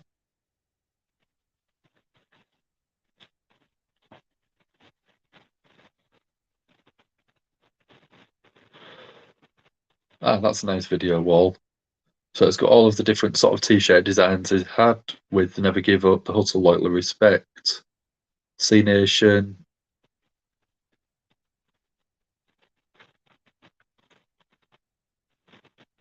Very nice.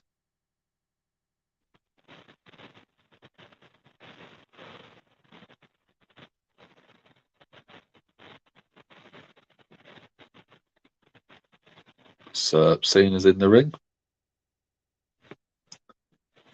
Very nice little observation there, Sassy. Seth and Roman not there. Yeah. Couldn't beat the Shield. Observing. Cena's still alive. Bray killed him, but yeah, WWE probably don't acknowledge Bray Wyatt anymore. So that probably doesn't count. We've got 9 people in. Thank you very much for joining me. If you haven't already, give the video a like, give it a share, subscribe to the channel. It does help us out against the YouTube algorithms and everything on them lines. We've got John Cena in the ring, just being introduced by Vince McMahon. We've got a load of WWE superstars on the entrance ramp, basically giving him a guard of honor. 20 years in the business is an achievement, especially at the level that he's been at for the most of it. Tied for world championships in 16. And the crowd are behind him. Crowd are not booing him.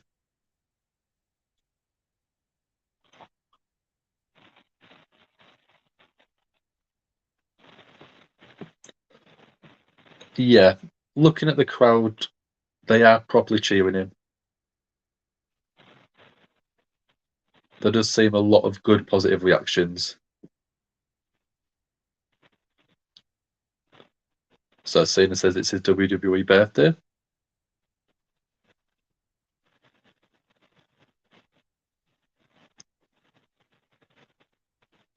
Cena saying you can feel the energy and you can hear that noise.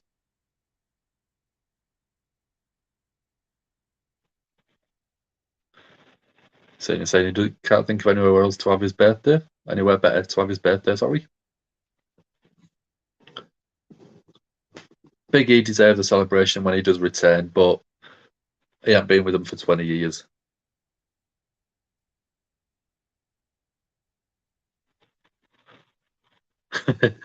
Cena acknowledging a sign saying 20 years of jorts.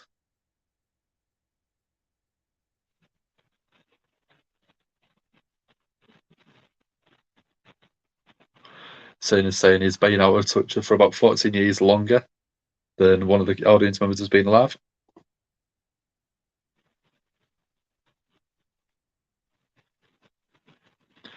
Cena saying he doesn't normally like to celebrate milestones because he looks forward to the next one.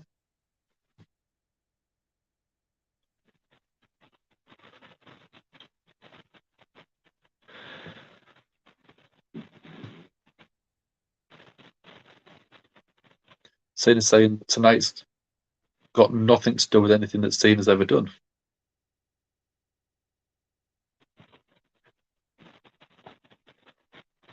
Cena saying tonight's everything to do with the audience.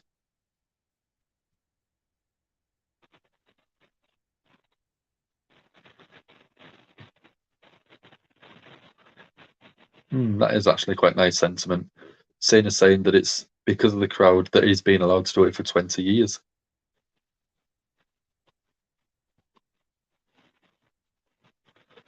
Cena saying that the crowd allow him to do it, which is why he's had such a lifespan.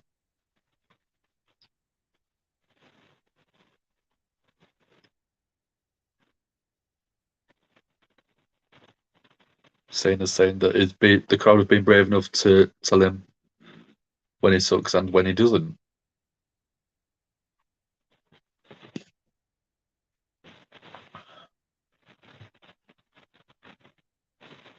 Yeah, he looks a little bit slimmer than normal. He might have lost a bit of muscle mass, or it might have been for a movie role, maybe.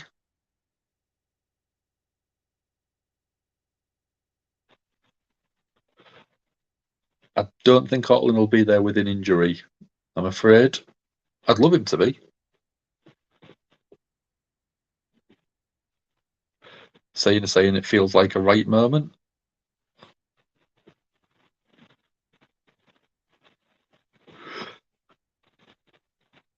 Crowds seem to be chanting "Thank you, Cena," which again, yeah, I don't see it happening. I'm afraid. He's had a video package, so that's something.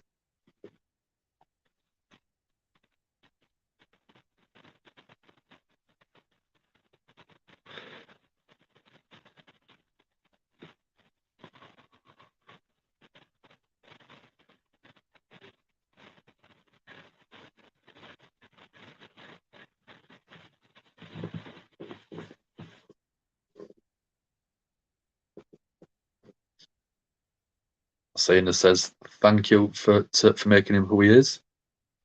His heart's beating out of his chest. WWE has prepared Cena for anything.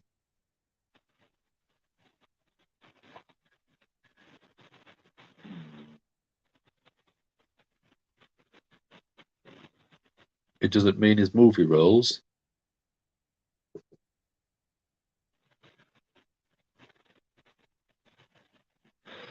It's basically saying that seeing the crowd's reaction to Cena has prepared him for everything, whether he's been booed or cheered.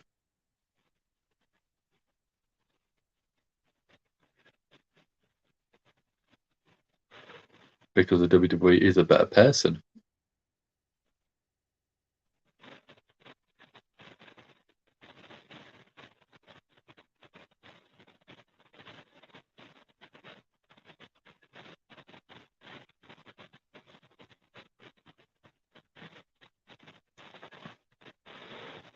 So everyone has taught him perseverance, taught him humility, kindness.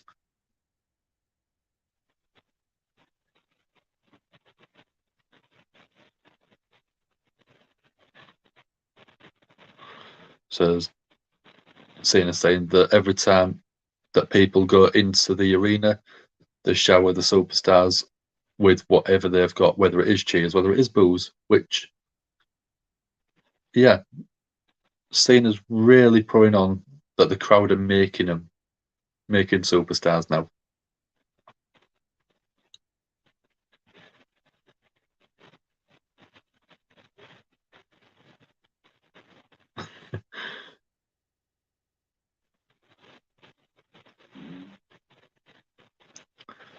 Cena's saying he's 45 years old, but he doesn't know when he's going to next be in the ring.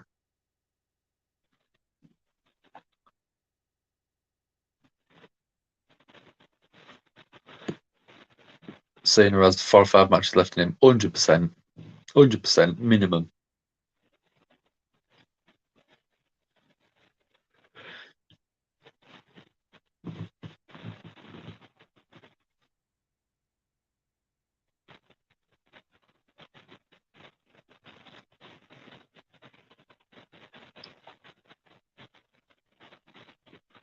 Cena's saying it's not about him, it's not about me, it's about we.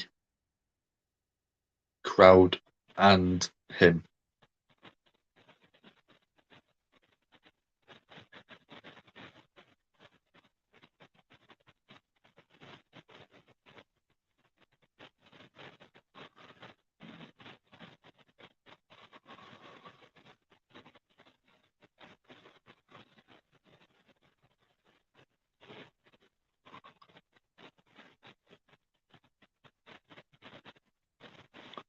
What's he gonna say?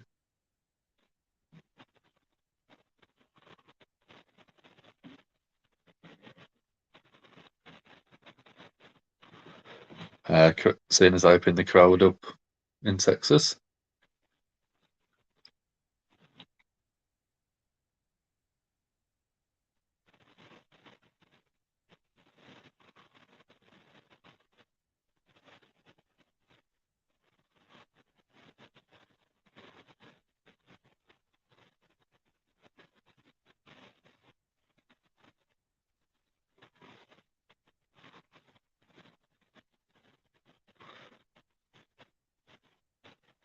That was a very nice promo from Cena.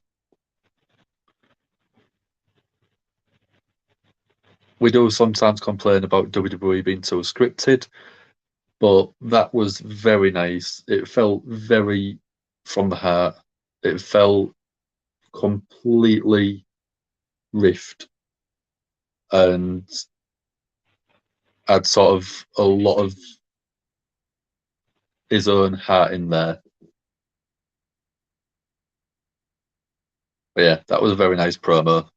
I was expecting someone to sort of probably turn up, maybe like Theory.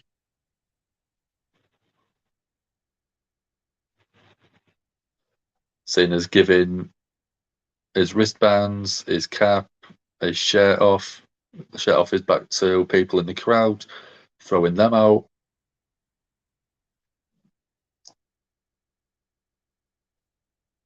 Yeah. He still looks, I mean, I don't look that good now, so if I looked that good at 45, I'd be blown away. I mean, he's got 12 years on me, but even if I spend the next 10 years sort of trying to look after myself, I don't think I'd look as good as that. So we're getting a last chance Money in the Bank qualifying match. Shayna Baszler, Becky Lynch, Xia Li, Tamina, Nikki Ash, Doudrop, and Shayna Baszler. So we presume Becky's going to be winning that one. So we're going to be getting Alpha Academy versus Bobby Lashley up next. And special guest enforcer is going to be United States Champion Theory.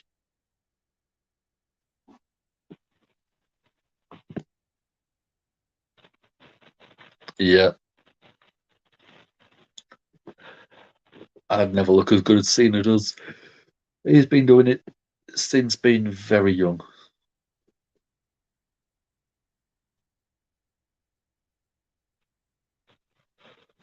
So we're getting a promo for WWE Legends biography series on A&E. That does look very good. I can't watch it across in the UK though. For the people that are in, have you watched any of that WWE Evil series yet?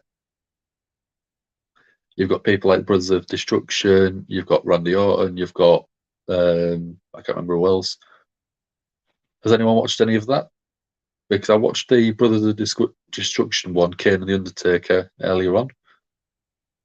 that was very, very good, very insightful, and it was very well produced.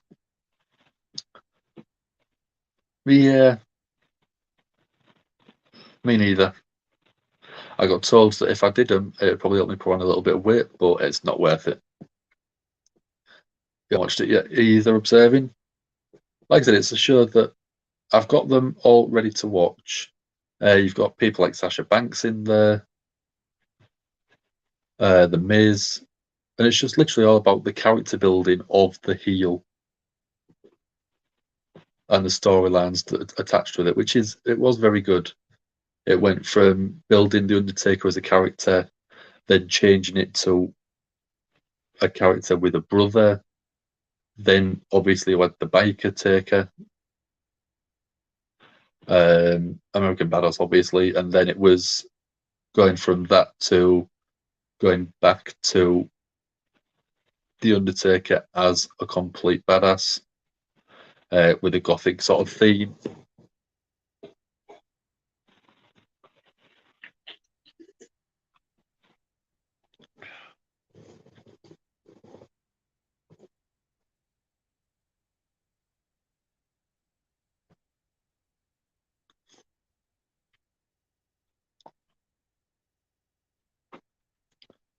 So we're on a commercial break at the minute. But no, that was a very nice promo by Cena. I don't know if I don't think I would have liked anyone to tell. I was expecting someone to interrupt, whether it was to sort of shake his hand, whether it was to sort of try and tease a match like Theory. But like I would have sort of like I wouldn't have expected someone like Kurt Angle to turn up, but I think it would have been nice if Angle was there just to sort of shake his hand and say, it's been 20 years since you debuted against me, and in 20 years you've absolutely destroyed it in a way. Whatever it was, whatever the riff was.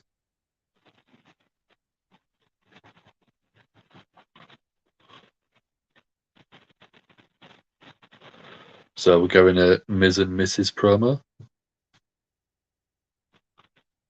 Have you watched any of that one, Observing, or Sandra?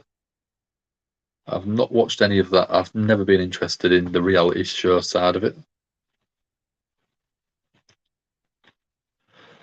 Sandra was surprised I wasn't there either. Yeah, I am a little bit.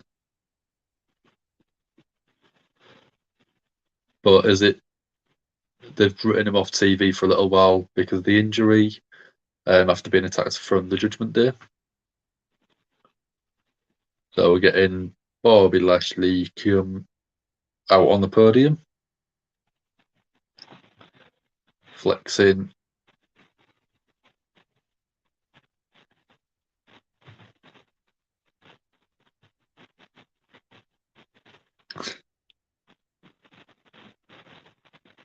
No, I don't hate the Miz. I hate the character of the Miz.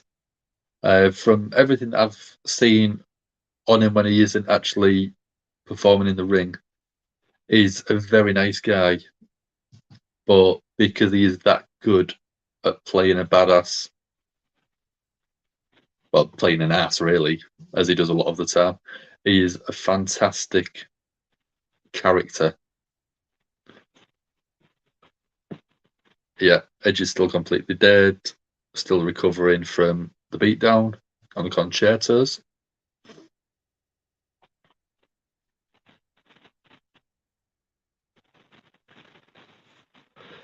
Yeah, I do think that Sandra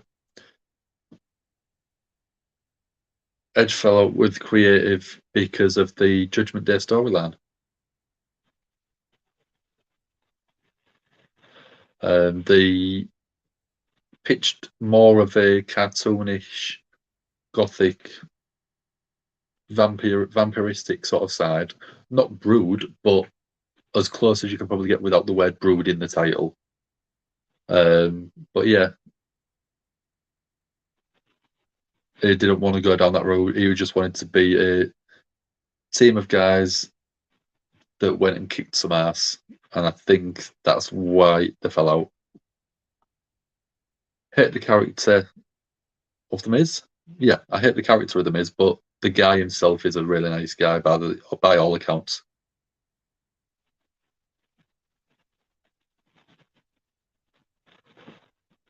Yeah, Miz and Ziggler very sort of similar in terms of they're both always going to be a high mid carder, which can be elevated to main event if needed because of the previous experience.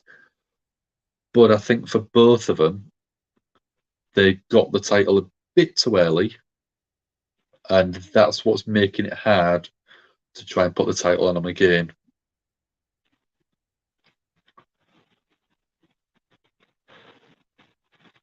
Needing to be face, yeah.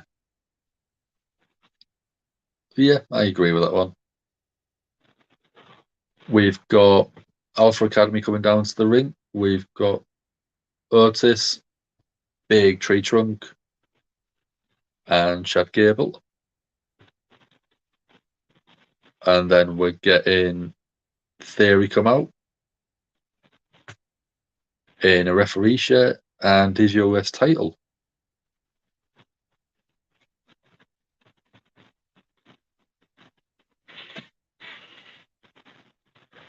Lashley staring a hole straight through Theory.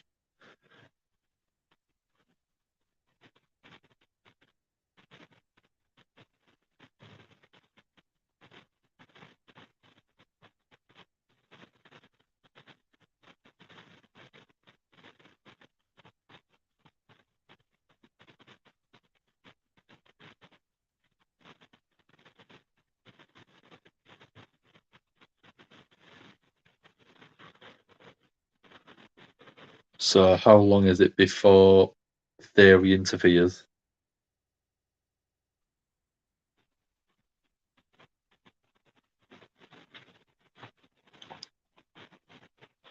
So we've got Otis in the ring with Lashley.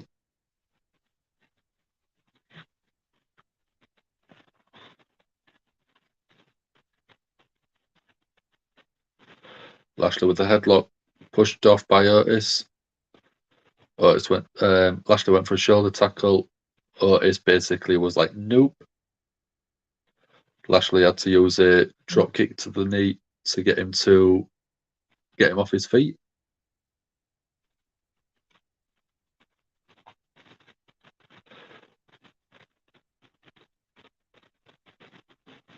There is already up on the ring apron.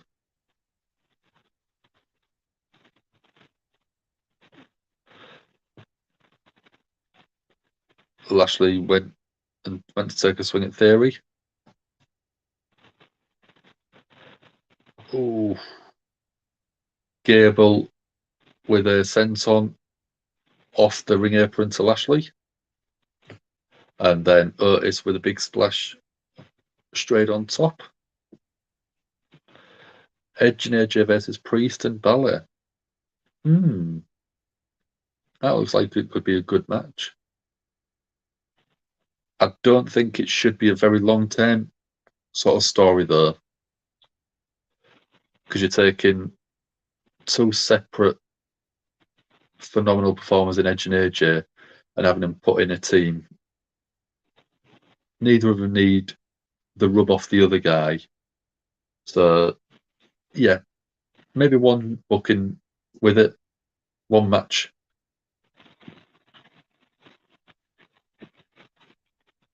Alpha Academy, they're so irritating.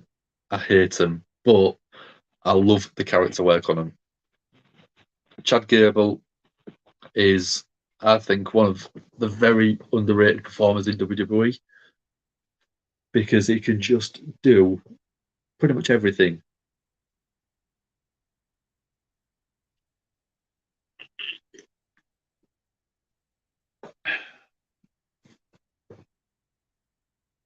I still think that Chad Gable should have been Kurt Angle's storyline legitimate son. I think if you shaved or at least cut down Chad Gable's hair, it would have made a lot more sense than Jason Jordan. They had the same sort of background. They even look a little sort of similar.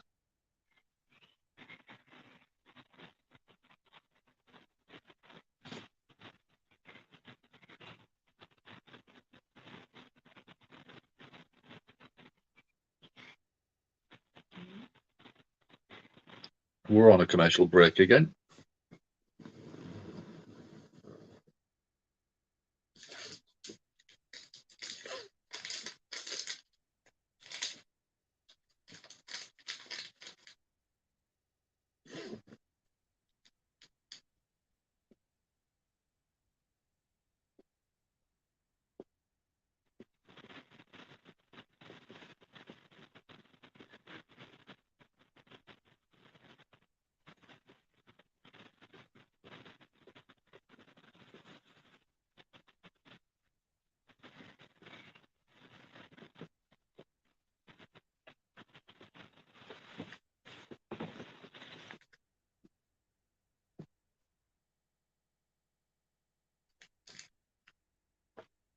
I think they'll get 15 minutes. Alpha Academy and Lashley will probably finish at about at the latest at probably past, and then there'll be like 10 minutes of intros, 15 minutes of intros, with them having 6 people, and then it will be commercial break, a little bit of action, commercial break, finished. We know that's what it'll be, but I do hope they go a little bit longer.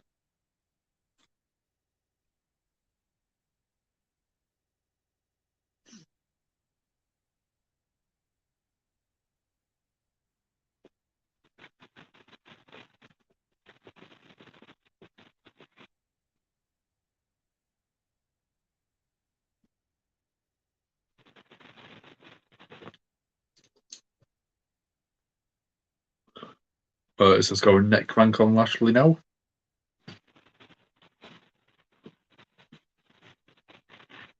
Theo's on the outside taking selfies of Lashley in that neck crank. Yeah, Renee commentating was different. It had a very interesting sort of sound and dynamic to it, which made it very interesting. She was still learning the job when she left WWE or left the commentary desk, but someone who I would happily welcome back.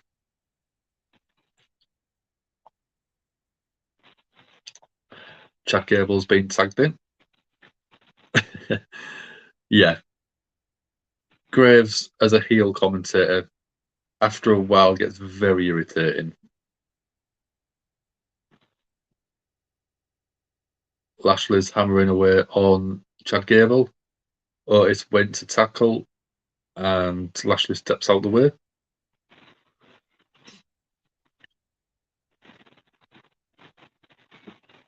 Lashley will win by pinning Gable. Yeah.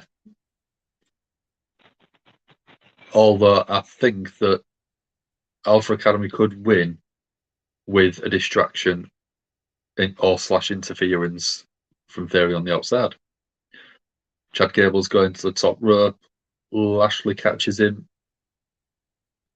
with a couple of punches. Lashley's climbing up.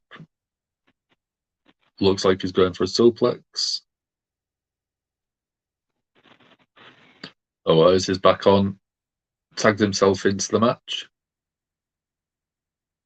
And Otis is picking Lashley up off the corner in the powerbomb position. Big powerbomb. Moonsault from Chad Gable. Otis goes for a pin, gets a 2 count.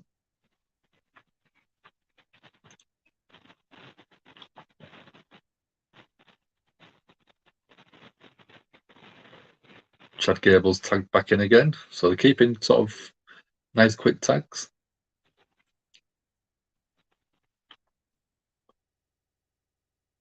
Otis off the ropes. Lashley gets a big boot up into Otis's face. And Otis Claps back.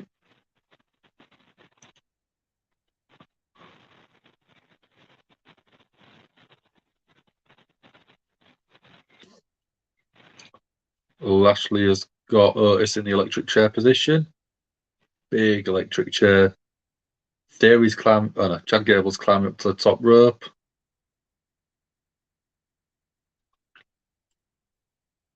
Right in, jumps off the top rope. Lashley catches him right into the headlock.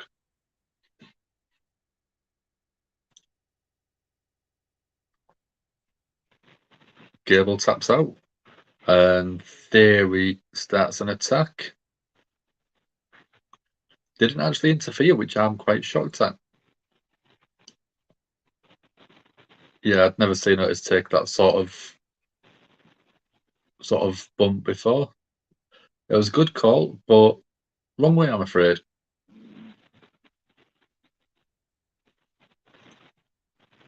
Crowd are shouting Cena, probably to come and save Lashley.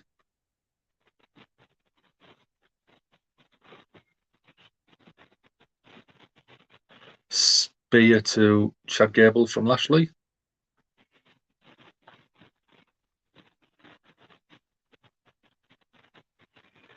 Lashley went to spear Theory. Theory rolled out.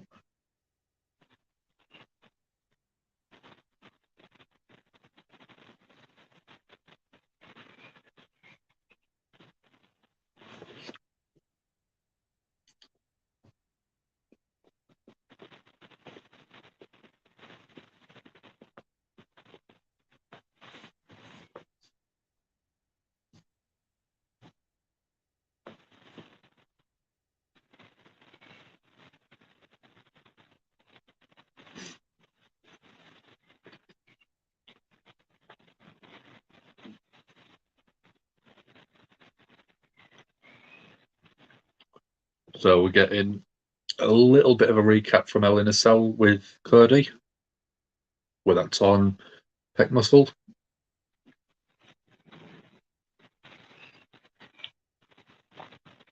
It's the first 5-star match that Dave Meltzer has given WWE, main roster, in years.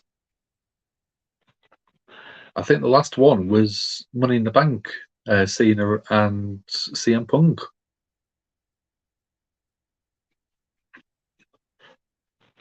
Sandra wants Becky Lynch to turn to Harley Quinn to match Seth. I think the problem with that is it could be a little bit of an infringement on Alexa Bliss's character because she did the Harley Quinn style thing already, hasn't she? So we're still getting the recap of 3 weeks ago. Seth came out, shook Cody's hand, and then jumped him after the promo, basically writing him off TV for a while. But we're getting an interview with Cody up next. Oh, I didn't expect this.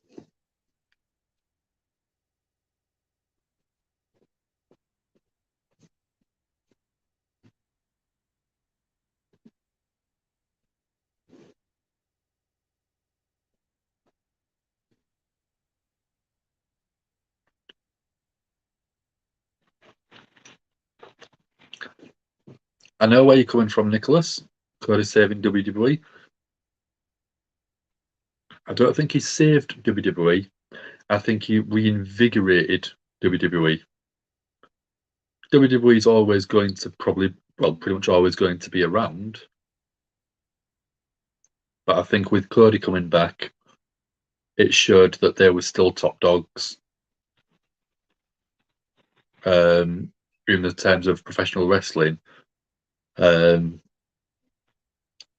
But people who didn't really watch WWE, he was a big name return.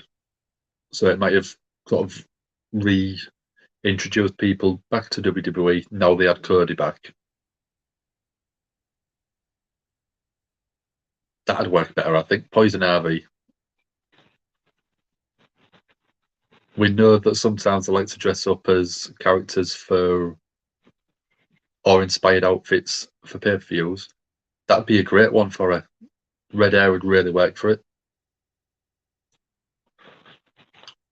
So, little insight for you. I do read quite a lot of the date sheets. I do read a lot of the news. Vince McMahon basically said he only wants Cody if he can keep all of the AEW style, look, music, and basically transport him from AEW as a fully built character into WWE. That's why he got the Codyvator or the elevator in his entrance at Mania. That's why he got the music, Kingdom Downstate, I think it is. That's the name and band that do Cody's entrance music. He got the There is More Than One Royal Family in Wrestling. So he got every single thing from his AEW gimmick and transported that into WWE and basically kept it exactly as it was.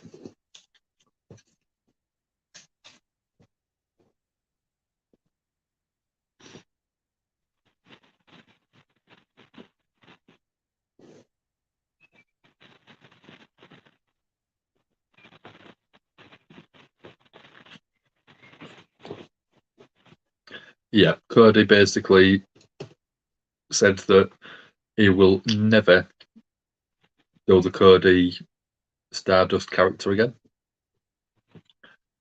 He said he didn't hate the character, but he hated the person he had to be. Because I mean, it kept him on TV every single week, which as a performer, you always want to be exposing your character on a TV show. But the problem with it was he didn't like the character itself.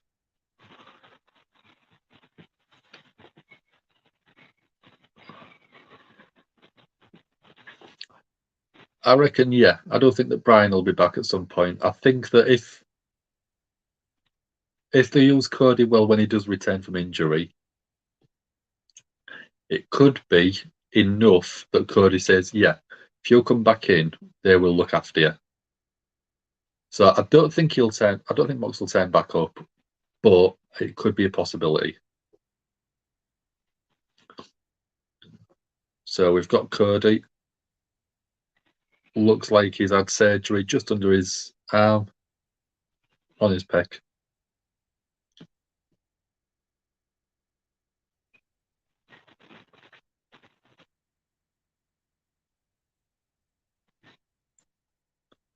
Cody saying that he was flying high after winning against Rollins at WrestleMania Backlash.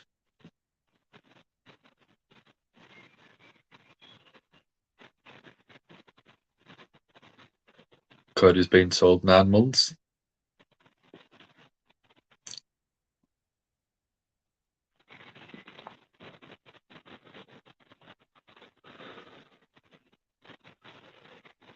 Cody's saying that he's devastated he can't be in the Money in the Bank match. You've got Cody, you've got Omos, Drew, Sheamus, Sami Zayn, and then you've got people like Seth Rollins in there, and Riddle.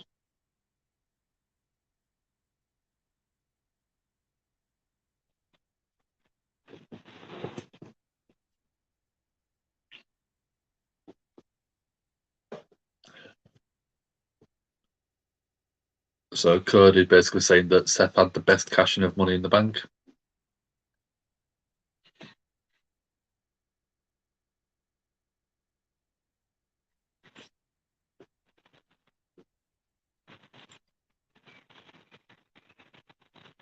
So Cody basically putting over Seth.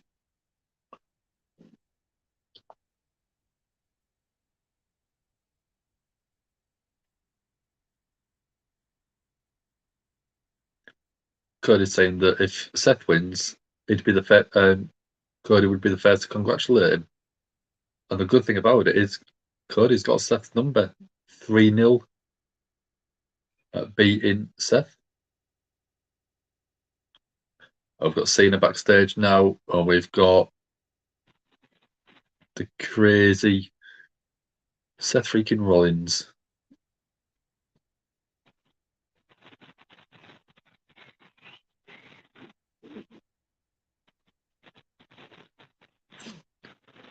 Seth saying, "Do you remember the time I broke your nose into a million tiny pieces?"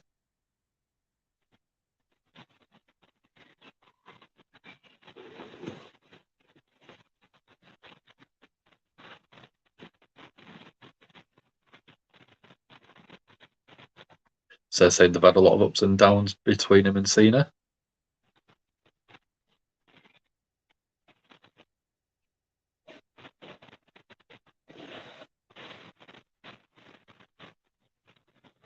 Seth saying they're both fashion icons, both winning some money in the bank.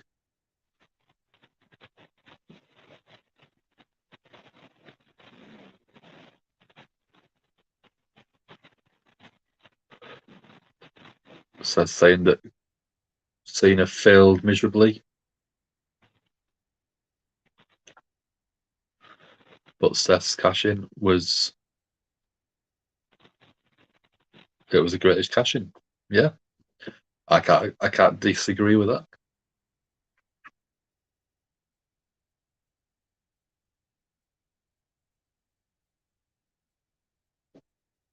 Seth saying that history is going to repeat itself.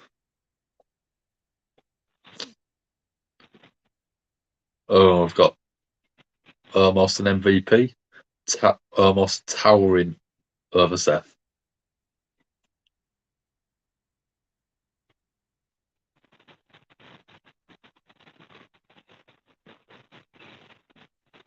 Yeah. Jericho, Bryan, and Big Show all have had little segments putting over Cena. Been quite nice.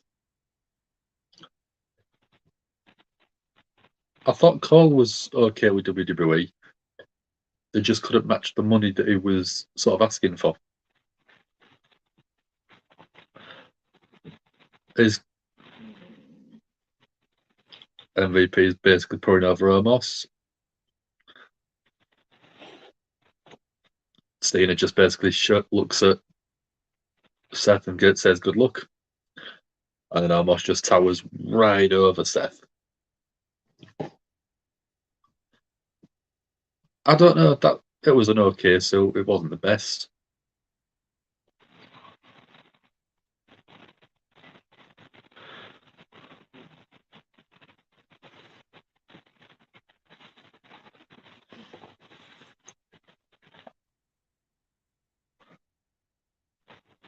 So we're getting Bianca Belair versus Carmella for the Raw Women's Championship on Saturday. We're getting the Usos versus the Street Profits for the Undisputed Tag Team Championships.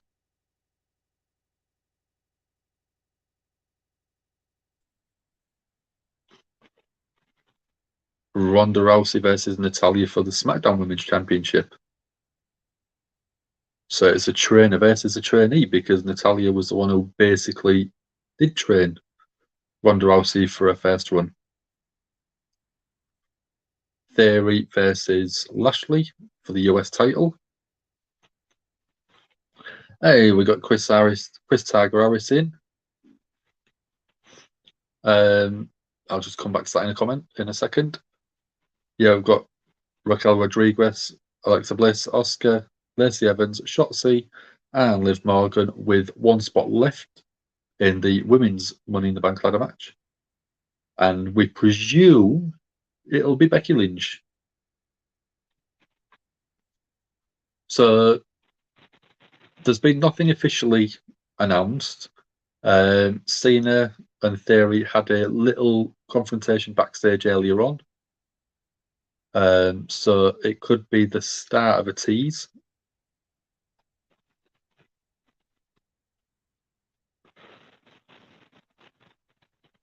But yeah, we think it's going to happen. I think it'll probably be at SummerSlam, but they might start the build up.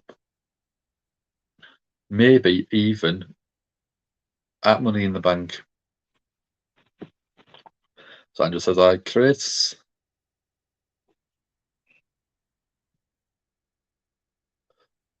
So I'll ask you this, Sandra, because you was in earlier on. Is it me, or does it look very similar to what Becky's wearing? It's very similar to what Carmella was wearing earlier on. Obviously, minus the jacket.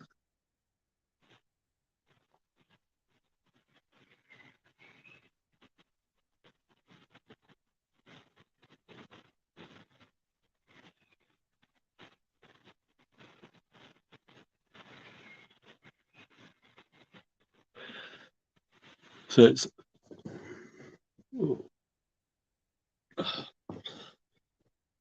3:42 in the morning in the UK. We've got around 18 minutes left. I'm probably looking absolutely shattered. I was up all last night doing Forbidden Door in the background, while Ant was doing it with Dan Reed from Eve Pro Wrestling.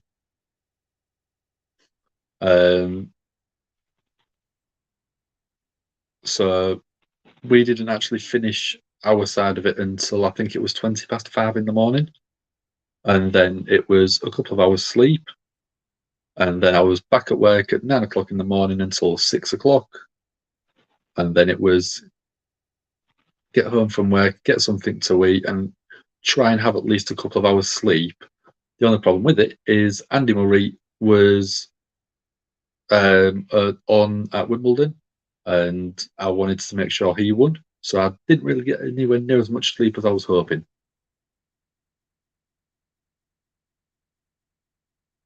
Yeah, it would be very easy to switch Becky into Poison Ivy style Becky. Yeah, I think it'd work. It would really sort of suit the character, and you could have maybe Poison Ivy versus Harley Quinn.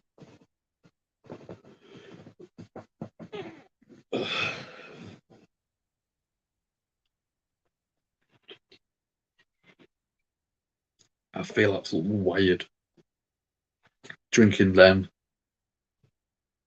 and then being as physically tired as I am.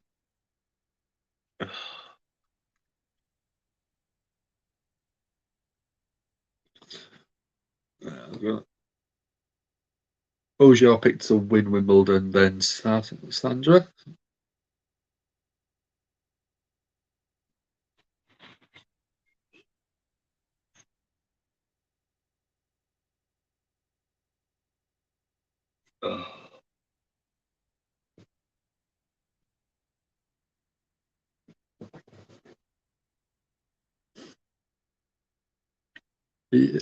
It's something I've always watched. I've never been the biggest tennis fan, but I always like the spectacle of Wimbledon. And I mean, in the UK, because it is already in the UK, we can pretty much watch everything on the BBC. And yeah, I mean, I'll be sat at work. I'll have it on my tablet. I'll be sat watching it on there.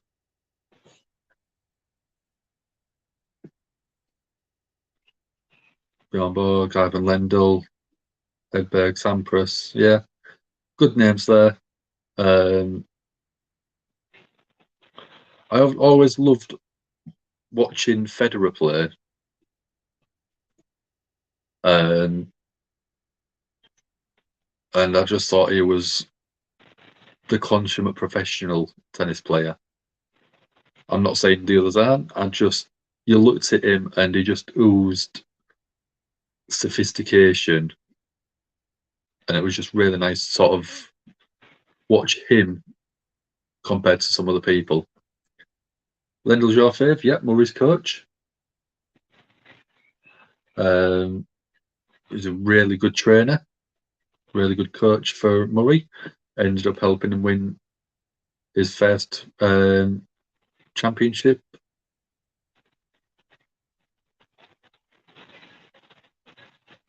So we're getting everyone come out to the ring. So we're getting Xia Li come out.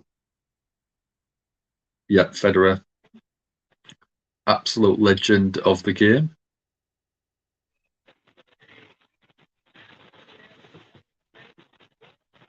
So I think that shows who is going to be winning the match. Because we've had everyone come out to the ring. The only one that we really got was Becky Lynch with a proper introduction.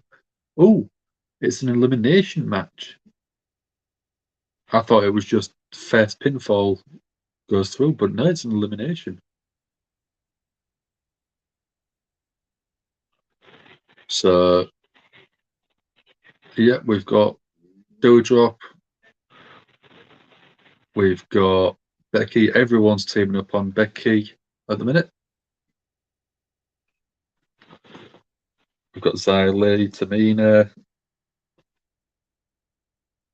Nikki Ash, Shayna Baszler.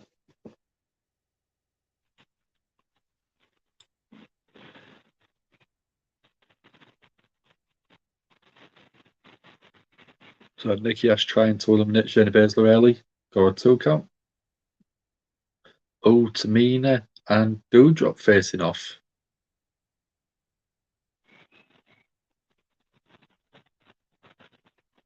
Come on.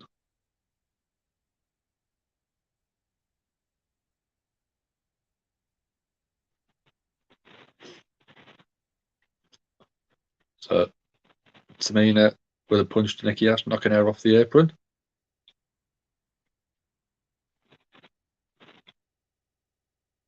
Big punch from Tamina. And then another one to Tamina.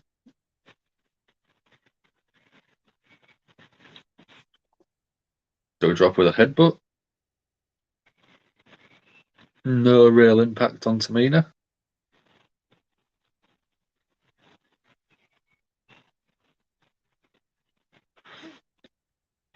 Tamina on the apron being knocked off by Doudrop. Doudrop chasing Becky on the apron. Big kick from Becky. Front flip from Becky off the top rope. Xia Li goes for a cradle on Becky, gets a 2 count. Right hand from Xia Li on Becky, then a kick to the midsection.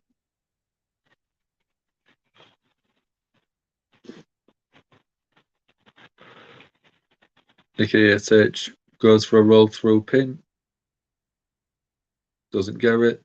Xia Li with a kick to Nikki Ash's midsection. Becky eliminates Xia Li.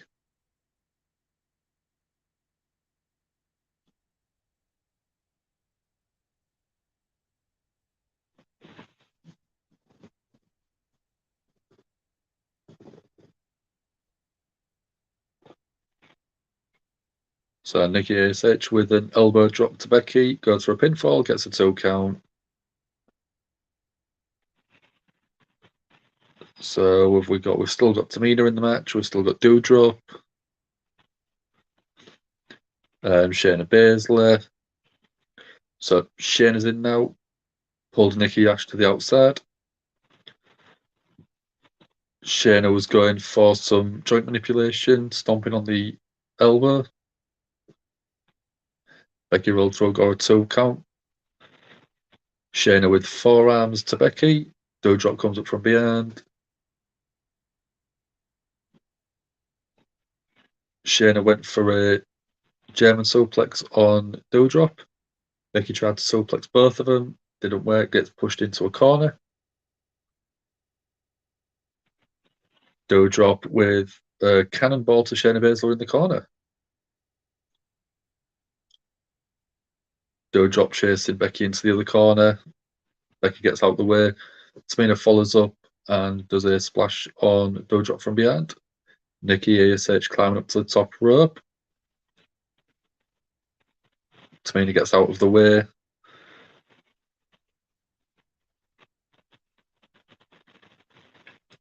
Becky with a missile drop kick off the top onto Tamina.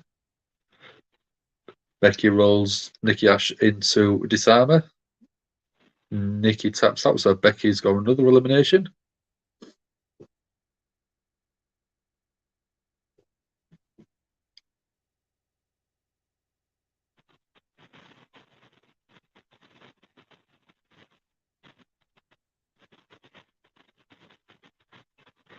So we've got 6 people in at the moment. Thank you very much for joining me. If you haven't already, give the video a like, give it a share, and subscribe to the channel.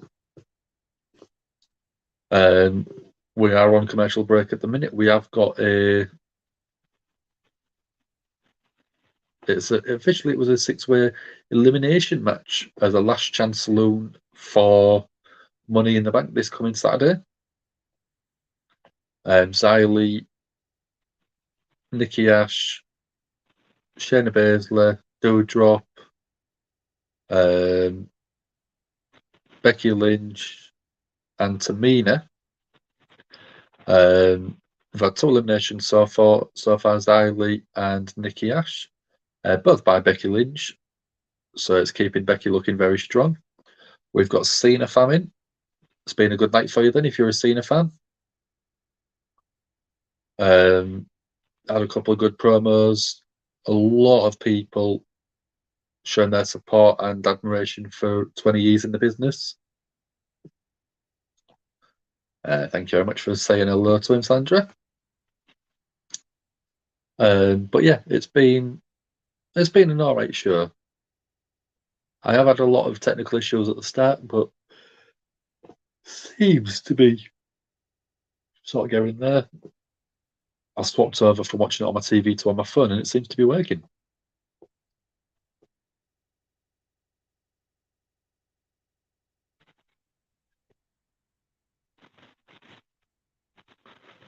So we've got officially about 6 minutes left.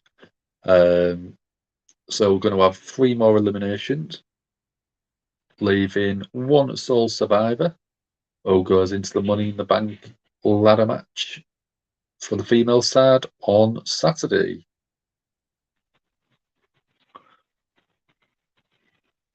So we know it's probably going to be Becky Lynch, don't we? Going to be Becky Lynch because I think she's going to win the Money in the Bank itself.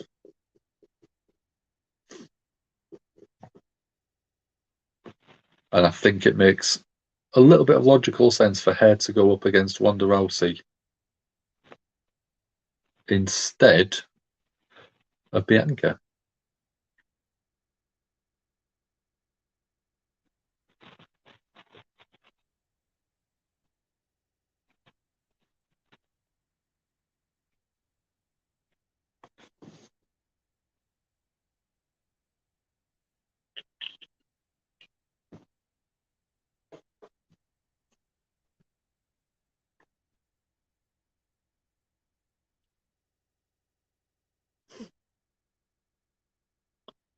So we are still on commercial break.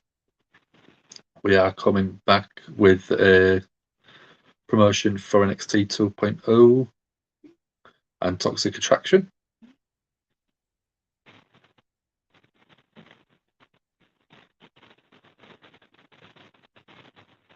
So back we've got in the ring Doudrop, Shayna Baszler and Becky.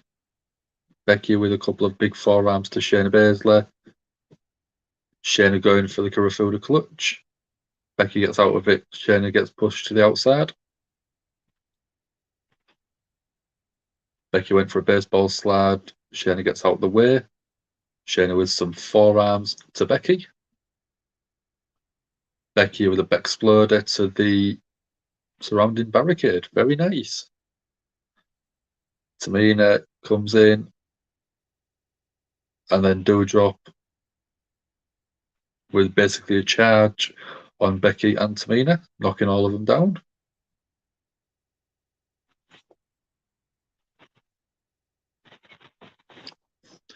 So at the minute, we've got Becky got rolled into the ring and rolled straight back out. Doudrop is grabbing Shayna, throwing her into the ring. Doudrop following massive knee from Shayna Baszler directly to Doudrop's head. Doudrop looked completely out of it. 1, 2. Oh no, definitely not out of it. She only got a 2 count.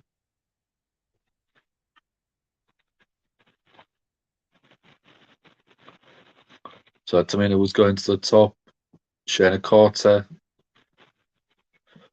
Shayna looks like she's going for a suplex.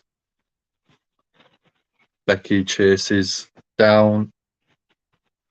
And it looks like we're going an avalanche spot. Doudrop going for a powerbomb on Shayna and Becky. Becky and Shayna doing a superplex to Tamina. All 4 women down.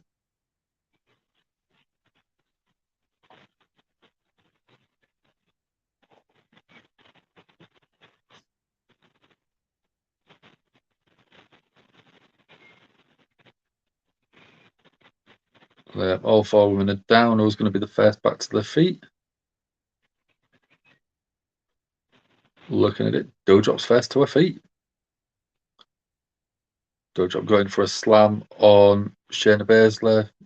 Shayna gets into re-naked choke. And then Tamina with a big kick to Shayna.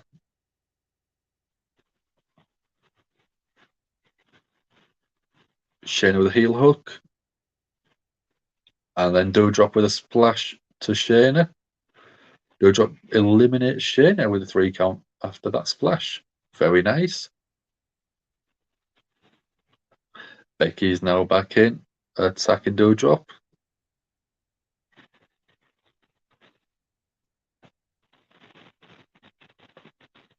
Becky was going for the manhandle slam. Not going to get Doudrop with that. Tamina knocks Doudrop out of the ring.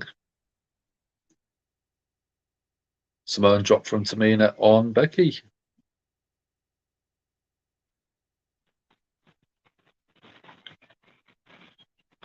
Tamina's climbing up to the top. Big splash attempt from Tamina. Becky gets out of the way. Doudrop with a slam to Becky on the outside. And then a senton. So 3 women left. Doudrop with a charge on Tamina into the corner. Doudrop's climbing up to the second rope. And a nice big elbow from Tamina, from Doudrop on Tamina. Tamina takes the pinfall. So it's Doudrop and Becky.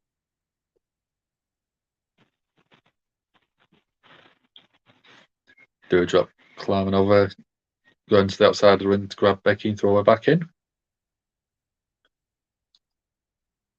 Becky trying to get up to her feet in the corner. Doudrop chasing in. Forearm from Doudrop. Big slam. Doudrop climbing up to the second rope again, going for the same move she used to eliminate Tamina. Becky does get out of the way. Becky again went for manhandle slam. Doudrop just fighting out of it. Becky on the second rope. Doudrop climbs up. Becky gets the manhandle slam from the second rope. And because of the extra elevation, pinfall 1, 2, and 3. So Becky wins Last Chance Saloon to go into the Women's Money in the Bank match.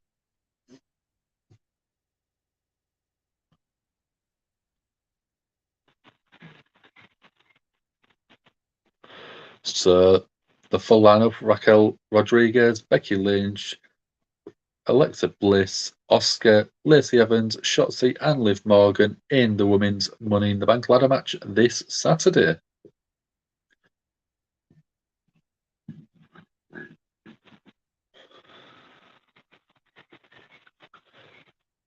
So I'm not sticking around so long after we finished, which we are now, on Raw itself. So I can get rid of that one. So the show itself, besides the technical difficulties, was a very good show. I'd give it a good solid 7 out of 10. The performer of the night for me, I think, was Theory. The segment he had with John Cena was a very slight tease, but that could be leading something a bit more, which I think it will do. Match of the night, elimination match. It was short, but it made everyone in the match get a bit of time, and it built the sort of tension of we pretty much I think knew that Becky Lynch was going to win that match, but it was just nice to sort of see the other possibilities. But again, Liv Morgan versus Alexa Bliss match, again very short, but again the storyline in that is sort of quite nice, building that up for Money in the Bank this Saturday. So yeah, 7 out of 10 from me. What I'm going to say is Wednesday night we've got Blood and Guts with AEW Dynamite, and we'll be covering that one. He's already confirmed that to myself, so he will be on from about 1 o'clock UK time, or depending on where you are, about 5-10 minutes before the show itself starts. If you haven't already, do like the video, do share it, give the channel a subscribe. It does really help us out. If you've got any questions for Ant, give him a tweet at Gimme a Hull Yeah. If you've got any questions for me, my Twitter handle is just there, so you can tweet me if you want. I do want to thank everyone for joining me. And who shall we have end the show for us? Tell you what, because she's in the Money in the Bank women's match, and she's the one I probably would like to win more than any of them, because it would be a great push for her, is Shotzi.